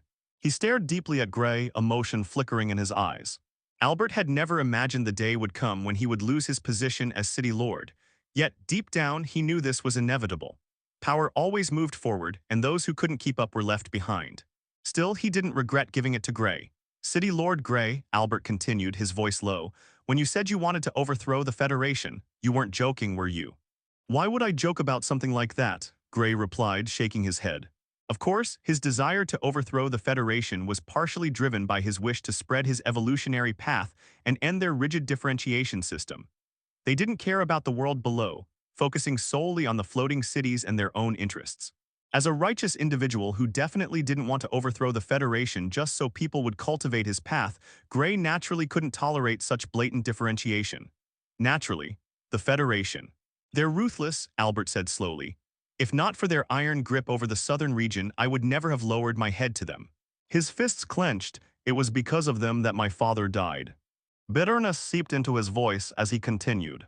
Several hundred years ago, when the floating cities were still in their development stage, recruiters descended en masse. Back then, corruption fields were running rampant across the central region of Blue Star, and the High Order was extremely active. The Federation took countless promising evolvers from the southern region and sent them straight into the central region to fight. It was an all-out war. Albert's gaze dimmed. My father perished there. At the time, we were merely a prominent family within a city, but once he died, we lost everything. With no powerhouse to back us, others swallowed what we owned without restraint. In the end, only my mother and I remained, struggling just to survive. The Federation did nothing, he said coldly. Not for us, not for anyone.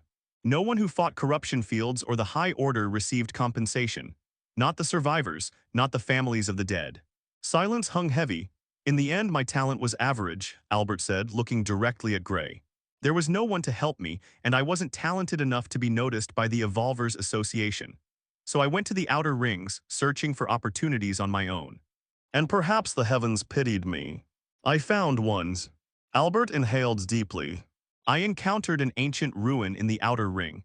It was filled with treasures that had never been seen before. That was where I obtained my chance to step into the third rank. The Heavenly Lotus. And the Heaven-Opening Immortal Sutra. Gray's expression turned serious the moment the word lotus was spoken. But he said nothing, allowing Albert to continue. After all, with cosmic energy this thin, the appearance of a third ranker without a fortuitous encounter was nearly impossible.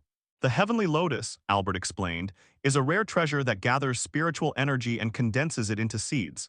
These seeds only form once every 50 years.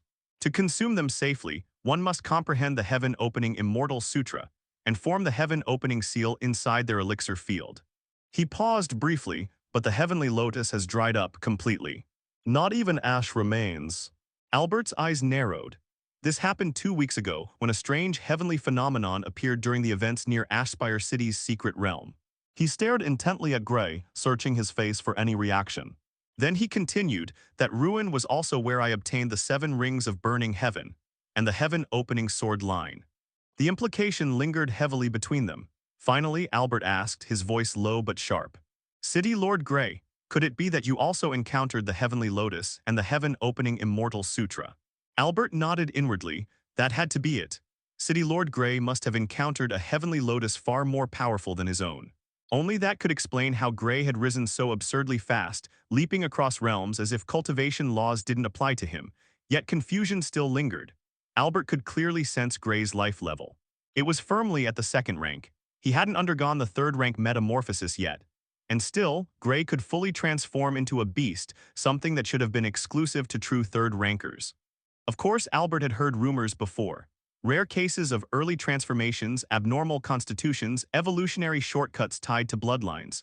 They existed, though they were vanishingly rare. If that was the case, wouldn't that mean City Lord Gray was following the bloodline evolutionary path?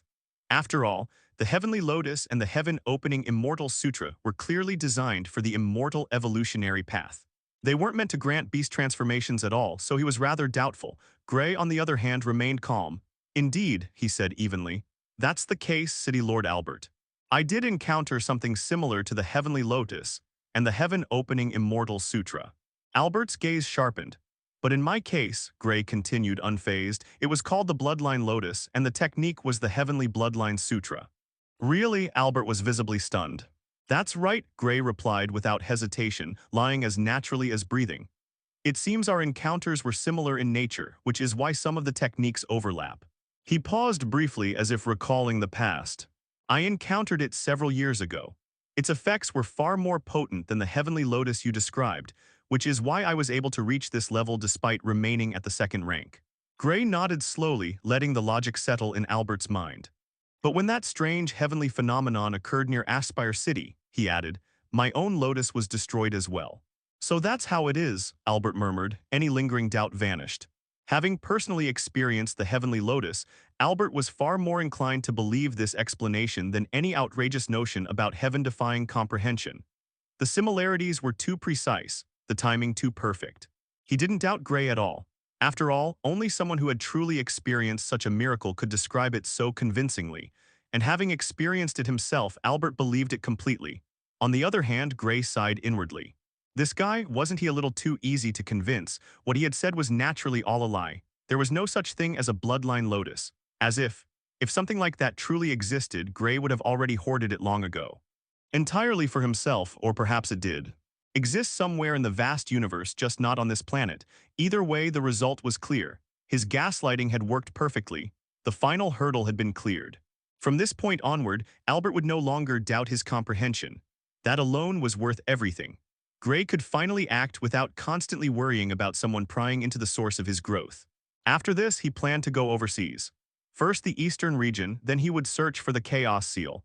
If he was lucky, he might even stumble upon something that could help him step into the 3rd rank. Opportunities like the one Albert mentioned likely already existed in this world. He just needed to find them. Why do you think the lotus withered when that light appeared, City Lord Gray? Albert asked, confusion evident in his eyes. Truthfully, he didn't care whether the heavenly lotus had withered or not. His goal had always been simple, to reach the 3rd rank within this lifetime. He already knew he would never touch the 4th. His potential was exhausted. He could feel it clearly. Before consuming the seeds, his advancement had been steady. After reaching the 2nd rank, however, progress had slowed to a crawl. He doubted the lotus would have helped him much further even if it had survived. Still, curiosity lingered. Gray, naturally, had no real answer. Could it be related to the heavenly Tao? A thought surfaced in his mind. The heavenly Tao that descended that day was not the oppressive one, it was the other one. The one that supported him. Could the so-called heavenly lotus have been a creation of the oppressive heavenly Tao, and the benevolent one simply took the opportunity to erase its influence from this region? It sounded far-fetched. But unless Gray personally observed the lotus, or thoroughly studied the heaven-opening immortal sutra Albert used, there was no way to confirm it. I don't know, Gray shook his head, his expression turning bitter. He had no intention of revealing even a hint of his theories. I hope we find the answer someday. Yes, Albert let out a long sigh. He understood better than anyone how important the lotus must have been to Gray. It was the foundation of his terrifying rise. Losing it would inevitably slow him down. All right, Gray said after a brief pause. We'll continue this discussion another time. What do you say, City Lord Albert? He still wanted to take a closer look at this so-called heaven-opening immortal sutra after all. Then he spoke again, his tone shifting. And what are your plans from here on out? You have two options. You can retire or you can continue managing the city. Gray looked at him steadily. I'm assembling a team I can trust. I can't manage the entire region alone. If you're willing, you can stay on. If not, you're free to refuse. I'll simply find someone else. Gray had already checked Albert's records. They were extensive, spanning centuries. Despite the countless corrupt elders within the alliance, Albert had never crossed the line. He had remained righteous from beginning to end. That alone made him a good candidate.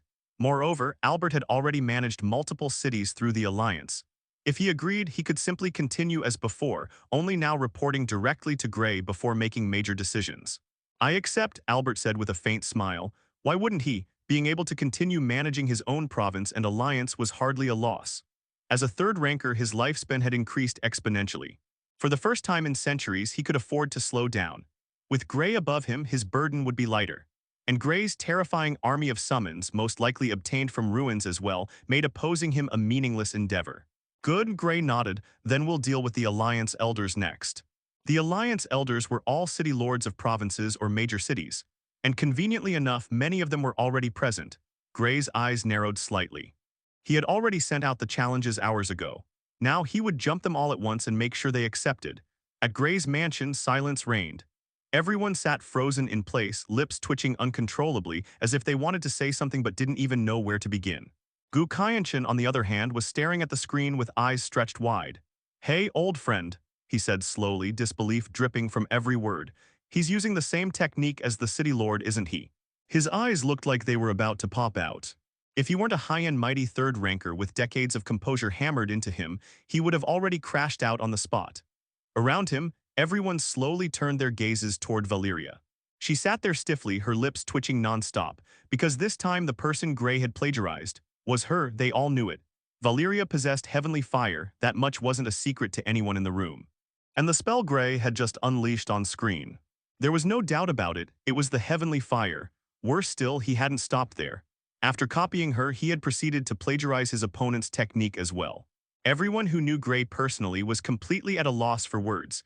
If they had only suspected something was wrong with his comprehension before, now it was undeniable. This wasn't talent anymore. This was absurd. This was mind-numbing. On the other side, Leah's calm voice echoed inside their minds as she opened a telepathic channel. Leah, hey, he didn't have that technique before this, right? Valeria hesitated for a fraction of a second before replying. Valeria. I've never seen him use it, ever, and he definitely didn't obtain it during his stay in Aspar City. Werner followed up immediately, his tone firm. Werner, what Miss Valeria said is correct. Alyssa, no one spoke after that. Because at this point there was nothing left to say. Werner cleared his throat and spoke, his tone steady and logical. Naturally, Overseer Gu Kaienshin, how else could it be explained? He said. That sword technique clearly requires sword intent and a deep understanding of the law of the sword. Those things are simply impossible to comprehend within seconds or minutes. It takes years of accumulation, and for some people, it's something they can never comprehend at all. Werner's words were meant to reassure. Instead, they made things worse. For those who truly knew Gray, the explanation only deepened the unease. Alyssa clenched her fists. For a brief moment, she genuinely considered going to find Gray and beating him up. But then she imagined the outcome. Even if she were at the same power level as him, he would probably shamelessly plagiarize her attacks mid-fight and use them to beat her back instead. What sort of cheat was this? Someone called the referee of the world already. This guy wasn't just strong, he was a threat to reality itself. You're right, Gu Kaienshin finally said, shaking his head. What was I thinking earlier? How could someone possibly comprehend a technique just by seeing it once? That's ridiculous, the explanation is obvious. They simply have similar techniques. Huh? Looks like I overreacted a little, Gu Kaienshin laughed, waving it off. My apologies if I made anyone uncomfortable. A moment later, others laughed as well. Awkwardly, because while the words made sense, they knew the truth. Arg my butt, let me go, an Alliance elder screamed in agony. One infernal had an arm locked tightly around his neck, restraining him with brutal efficiency, while another stood behind him, casually spanking him with the flat side of an infernal spear. Thankfully, they weren't using the pointy end. Still, the humiliation alone was enough to make any elder wish for death. However, speak of the devil himself. The very next moment, the nearby elder's eyes shot wide in disbelief. They all clearly saw it. The infernal behind him changed the way it was holding the spear. Elder Ziu, watch out, someone screamed in sheer terror. Cries of disbelief echoed across the skies above the province, only for two different infernals to instantly jump the man who shouted. He didn't even have time to react. A massive mouthful of blood sprayed out as he was sent tumbling through the air. F***ck, what happened to dignity? The elder roared furiously. You damned humanoid beasts have some shame. How can you attack me when I'm not focusing? Meanwhile, the elder being restrained had gone pale. Utterly pale. And no, he screamed, his voice breaking like a frightened girl. Anything but that, anything but that. The two infernals paused. They stared at each other, then. They grinned. The infernal holding the spear adjusted his stance and slowly thrust it forward, just as despair reached its peak. The spear stopped. What the hell are you two doing? Gray's lips twitched as he finally arrived, staring at the scene in front of him. For a brief moment, he genuinely didn't know whether to laugh or cry. Are these two insane? He swept his gaze across the skies of the province, and his expression stiffened. Everywhere he looked, infernals were bullying Alliance elders left and right. Some were being pinned to the ground, some were being chased through the air, some were undergoing experiences that would traumatize them for the rest of their unnaturally long lives. Maybe they were helping these old men reach hell faster? Still, why the hell were his infernals like this? Is the temperament of summoned beings dependent on the summoner's personality? Because the infernals Leah summoned were gentle, disciplined, and followed orders perfectly. Yet they were straight-up troublemakers, absolute menaces to society. Gray rubbed his temples. I'm never letting you guys out unsupervised again. The two infernals stiffened the instant Gray spoke. They bowed sharply, movements crisp and obedient, then vanished in a blur, leaving the traumatized elder behind midair, legs still trembling. City Lord Albert, who had been standing beside Gray the whole time, wore a completely speechless expression. So not only are their appearances devilish, he said slowly, their personalities are as well, huh? Gray didn't answer. He simply snapped his fingers, snap. In that single moment, it was as if an invisible command rippled across the skies of the province. All infernals froze, mid-swing, mid-chase, mid-bullying. Then one by one, they released the Alliance elders they were tormenting and stepped back, standing straight with discipline, their earlier mischief gone as if it had never existed. The skies fell silent. The elders, battered, humiliated, and mentally scarred, hovered awkwardly in place, none of them daring to speak. I'm sure all of you already received my challenge invitation earlier, Gray said calmly as he swept his gaze across the elders. Eterna sent it to everyone in the southern region. His tone remained flat. Since many of you chose not to accept, then I can only ask Eterna to take the next step. The elders' expressions changed instantly. They knew exactly what he meant. It was the same method Gray had used to take over other cities, dig up their past, expose the dirt, let Eterna act, and finding that dirt was trivial. Now that Gray ruled the Mandate province, he still had full access to its databases. Even if the Alliance had technically dissolved, the records remained. Every transaction, every hidden order, every buried report was still there. It took him only a few seconds. Immediately, notification sounds echoed across the sky as the elders' communicators lit up one after another. City Lord Ziu is no longer eligible to act as a city lord due to past violations. The challenge issued by the challenger Gray Lockhart will be automatically accepted. City Lord Ken is no longer eligible to act as a city lord due to past violations. The challenge issued by the challenger Gray Lockhart will be automatically accepted. City Lord Hanrick is no longer eligible to act as a city lord due to past violations. The challenge issued by the challenger Gray Lockhart will be automatically accepted. City Lord Valen is no longer eligible to act as a city lord due to past violations. The challenge issued by the challenger Gray Lockhart will be automatically accepted. One notification after another rang out without pause. There were many Alliance elders present, and for most of them their names were called. The skies fell into an eerie silence as realization sank in. They all stared at Gray with a blank look on their faces. Gray wondered, should he use Heaven opening sword line or should he just use the Infernals to get it done? Because in the swarm of old coots, There were ones that went over the bad line dictated by Gray, and that bad line was human trafficking or killing innocent lives. Some did the latter, but on the other hand, he also wanted to use sword intent. Just trying it with the heaven-opening sword line wasn't enough. He wanted to try it in another way. Gray's gaze shifted, landing on one of the city lords who had stained his hands with innocent blood. The man felt it instantly. His body jolted as if an invisible blade had brushed past his spine. His pupils shrank, breath hitching, and in the next moment his expression froze completely. "This," someone whispered. "City Lord Gray," Albert muttered, stunned.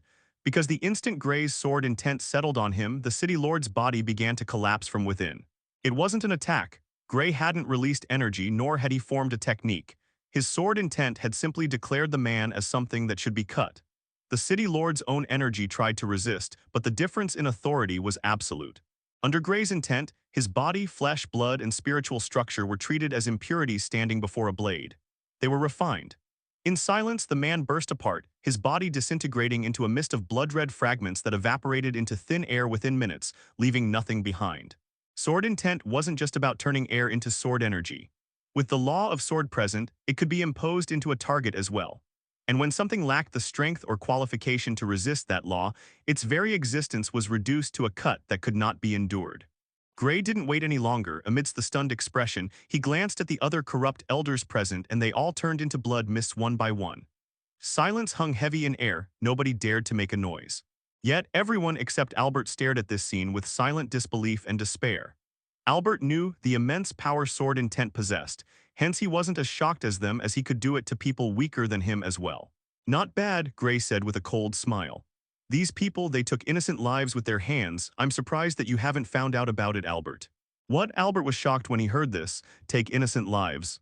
Where did City Lord Gray find this information from? Of course, these informations were something that had already been destroyed, but what was he? He was a being that no technology could suppress. His mind interface was beyond technology. The local database, the place equivalent to the dark web, had everything, and recovering information took few seconds at best. His mind has been conditioned further to the point he can handle more load than before. Thousands of data could be processed in seconds of time. It was exhilarating. He was at a completely different level than before in terms of bodily strength, energy levels, and mind power. Every aspect of his body was equally strengthened. It gave him a sense of liberation that no other evolvers had. Well, as for the rest of you, Gray swept his gaze over the reaming corrupt elders. There were still 5 or 6 remaining out of the few, but they haven't done anything that drastic or crossed the line. Since that's the case, just heavily injuring them to the point they can no longer evolve again will be sufficient. He snapped his fingers this time. His sword intent surged at his command, and immediately the remaining corrupt elders fell from the sky like rain with their body battered in blood. There was no need for mercy. People like them will only make matters worse for him if he just let them continue having their powers. He had read many novels before and understood the consequences of not crippling people like them. When he was gone, these same people would cause trouble. That's how it usually went. "All right, it's done." Gray nodded, satisfied. With all of them defeated or dead, the ownership to their provinces or cities have been transferred to Gray without any hiccups. Albert sighed seeing this. This was true power. He didn't even move, yet he had already conquered several provinces in one go. Of course, Albert would have done the same if he knew these people were corrupt, as Gray Lockhart said. In the end, everything worked out. Now that the corrupt elders are dealt with, what will the remaining of you do? Gray glanced at the remaining elders, his tone calm and casual. They knew from just one glance that they were frightened at the display of his powers. The only logical move here was to give up their city lordship. Gray Lockhart might be a kid, but he didn't bat an eye when eliminating his enemies. "I accept and surrender." One elder finally broke the silence. He came forward and accepted the challenge and then surrendered just as quickly. He didn't want to get beaten up any further. He was already beat fighting the infernals after all. Seeing his move, the others immediately acted as well. They didn't think twice and transferred the ownership to Gray. Of course, the stream was naturally watching all this. He had already put it back on. "I'm really starting to doubt whether our world is a game or not. This is like some sort of game. He's conquering cities and provinces like farming chicken in a farm game." Comment above. You must now be awed by the powers of Gray Lockhart. How about you join the Gray Lockhart fan club? Send the link. You guys, he's still a kid. Don't do anything nasty and they're okay. And send me the link too. Hey, does anyone know how many provinces and cities he has conquered so far? Who knows? I've already lost count at this point. There are too many cities and provinces in the southern region to count. Many other cities are also surrendering. You guys should check other footage as well. The army of his summons are raiding cities and then spanking city lords into submission. Spanking? What the hell? I believe he had already cleared almost all of the southern region already. The High Order is also on the move. It seems like they can no longer sit still. Yeah, it seems like that. I'm seeing many High Order members in the other footage, but they too are being burned alive by the army of his summons. Just what exactly is this technique? The last time I've seen something like this was in a dream where I fantasized about becoming a powerful evolver. What is the next step, City Lord Grey? Albert inquired curiously. With many provinces already under him, there should only be a few of them left. The next step, Grey tilted his head. Eterna was keeping tabs for him, and there were still 17 or so cities that still refused to surrender, but that's because they were using arrays to keep the infernals out of the cities.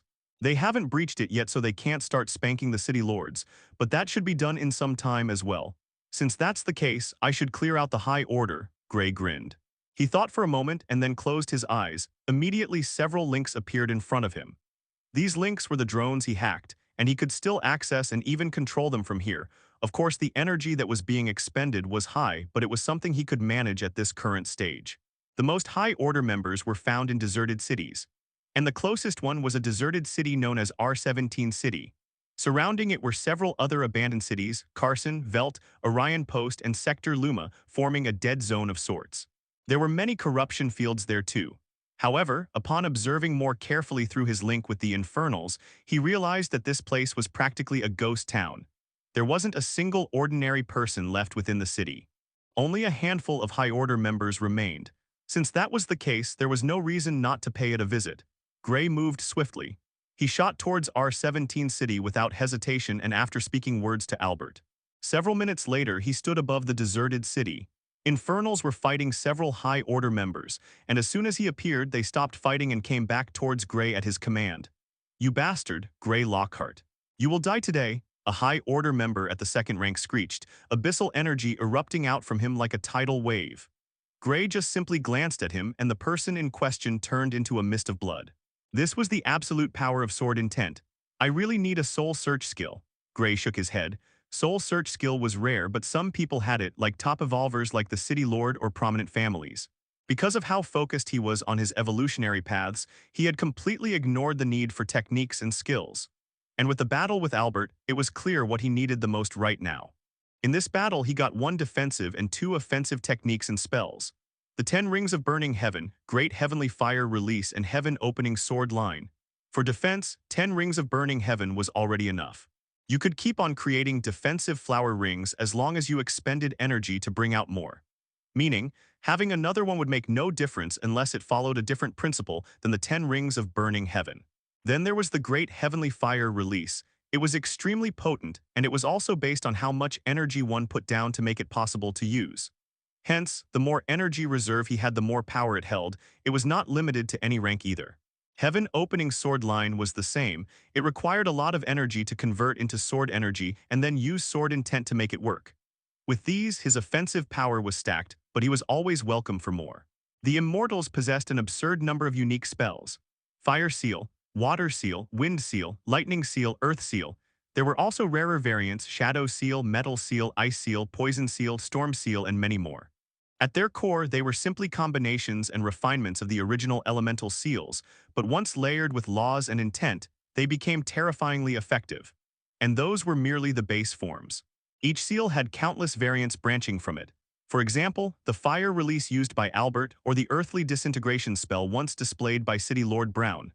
Grey, in particular, was fond of earthly disintegration. The way it collapsed matter from within, bypassing surface defenses, made it exceptionally lethal. Unfortunately, due to the urgency of conquering the southern region, he hadn't stayed long enough to observe it properly. He should ask City Lord Brown to use it again later. Just once would be enough. Setting that aside, what Grey truly lacked right now was regeneration, some form of healing technique or spell. Either he awakened Esper abilities related to regeneration, or he comprehended wood-based spells. Wood spells in particular were infamous. They excelled at binding, suppression, and healing. In prolonged battles or large-scale conflicts, their value was immeasurable. Grey had even heard rumors. Several hundred years ago, a third-rank evolver had grown a colossal tree forged from the law of rejuvenation itself. Using an immortal spell, they had healed thousands of wounded beings in a single act. Just imagining that made Gray's eyes light up. How great would it be if he obtained something like that? But healing techniques were rare. First-rank versions were everywhere, practically worthless. Second-rank healing spells were already considered treasures. As for third-rank healing techniques, you could forget about it. They simply didn't exist on the open market. But then Gray paused. Why should he care about the southern region's limitations? He already knew someone who was practically a walking library of techniques. Someone who just so happened to be an immortal cultivator. Zia Kingyu, she had everything. Gray's decision was immediate. After this, before doing anything else, he would make a round trip to White Spring City. He would extract powerful healing spells from her, and while he was at it, obtain the Soul Search skill as well. Perfect. Gray coughed lightly. Only then did he realize he had fallen into another inner monologue. Again, it happened often, but now really wasn't the time. The stream was focused on him, visibly confused. From the viewer's perspective, he had simply been standing there in silence, doing absolutely nothing. Below, movement caught his attention. The High Order. They were shifting positions, their forces aligning with unnatural precision. A formation. But did it matter? Of course not. You pitiful creatures, Gray said with a grin. Since you've chosen to forsake your humanity, there's no need for mercy. Halfway through his sentence, his voice glitched. Nexus overclock.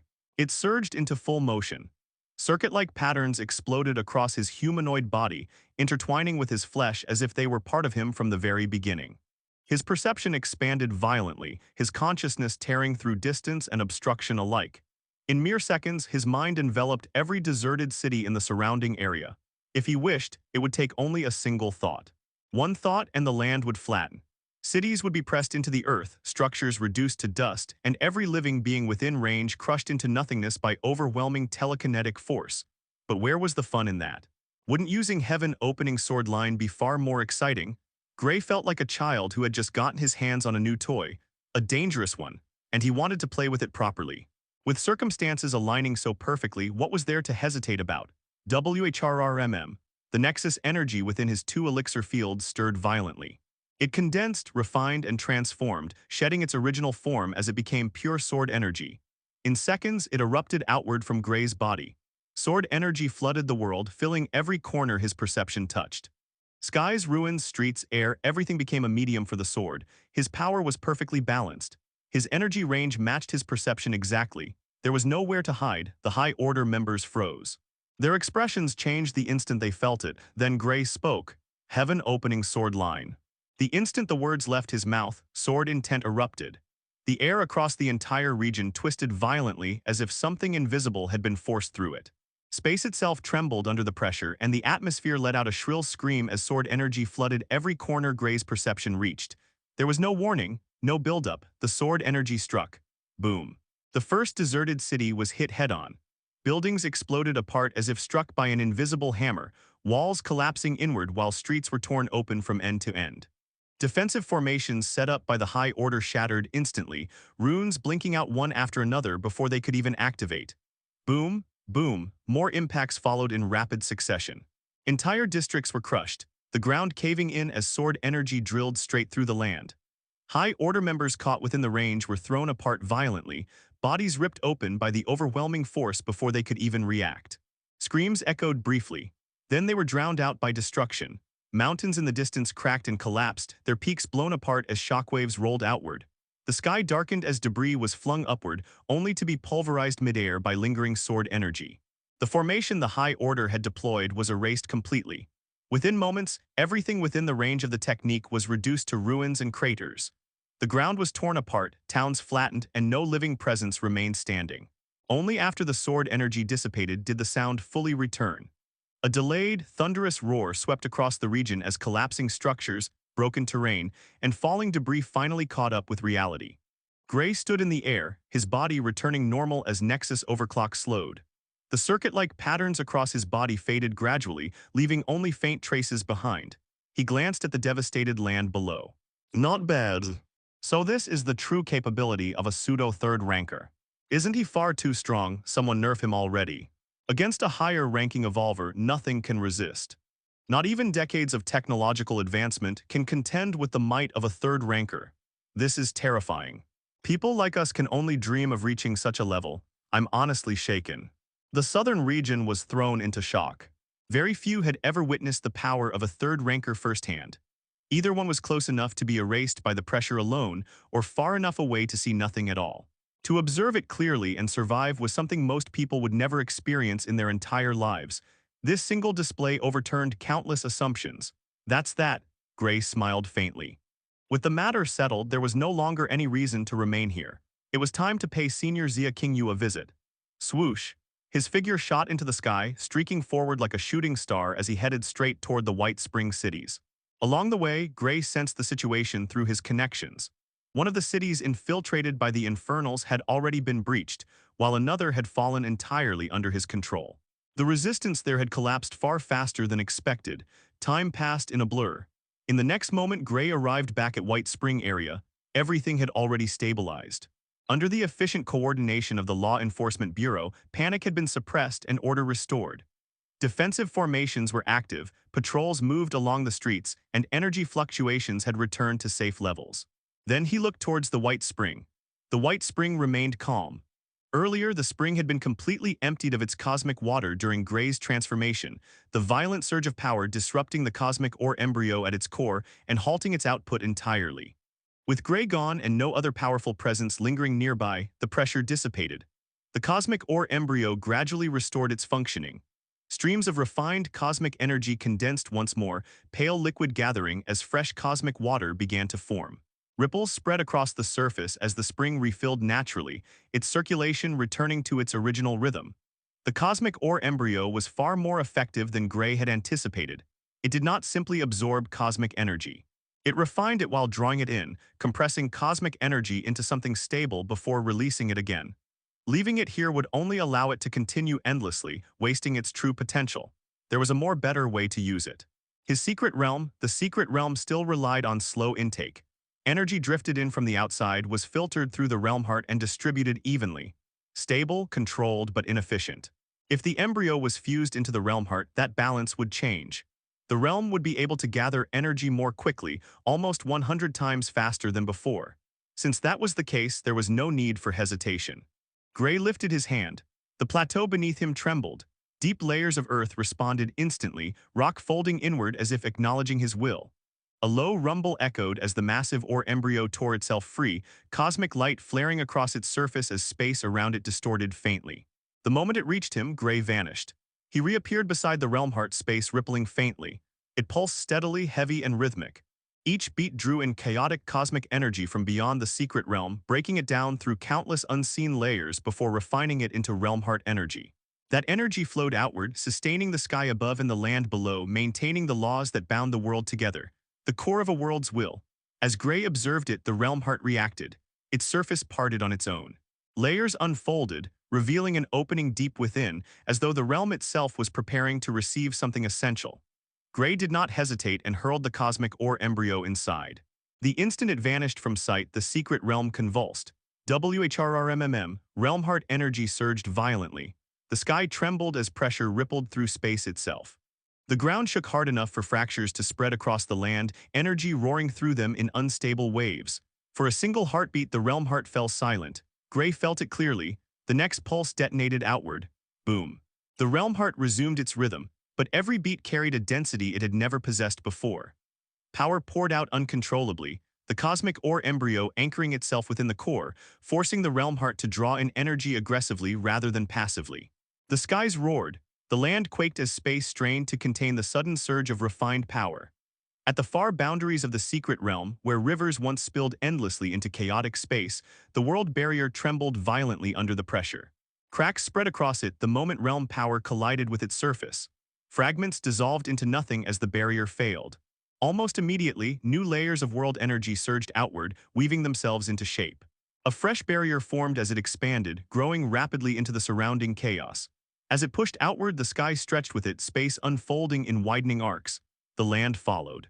Soil condensed from pure realm energy, forming layers of ground where nothing had existed before. Water gathered naturally, carving riverbeds as it flowed. Mountains rose from the depths, stone compressing and stacking under immense pressure until peaks pierced the sky. Clouds stabilized overhead. Vegetation burst from the land, roots sinking instantly into newly formed earth. Earthly veins anchored the terrain. Wood veins spread beneath the surface, threading life through the soil.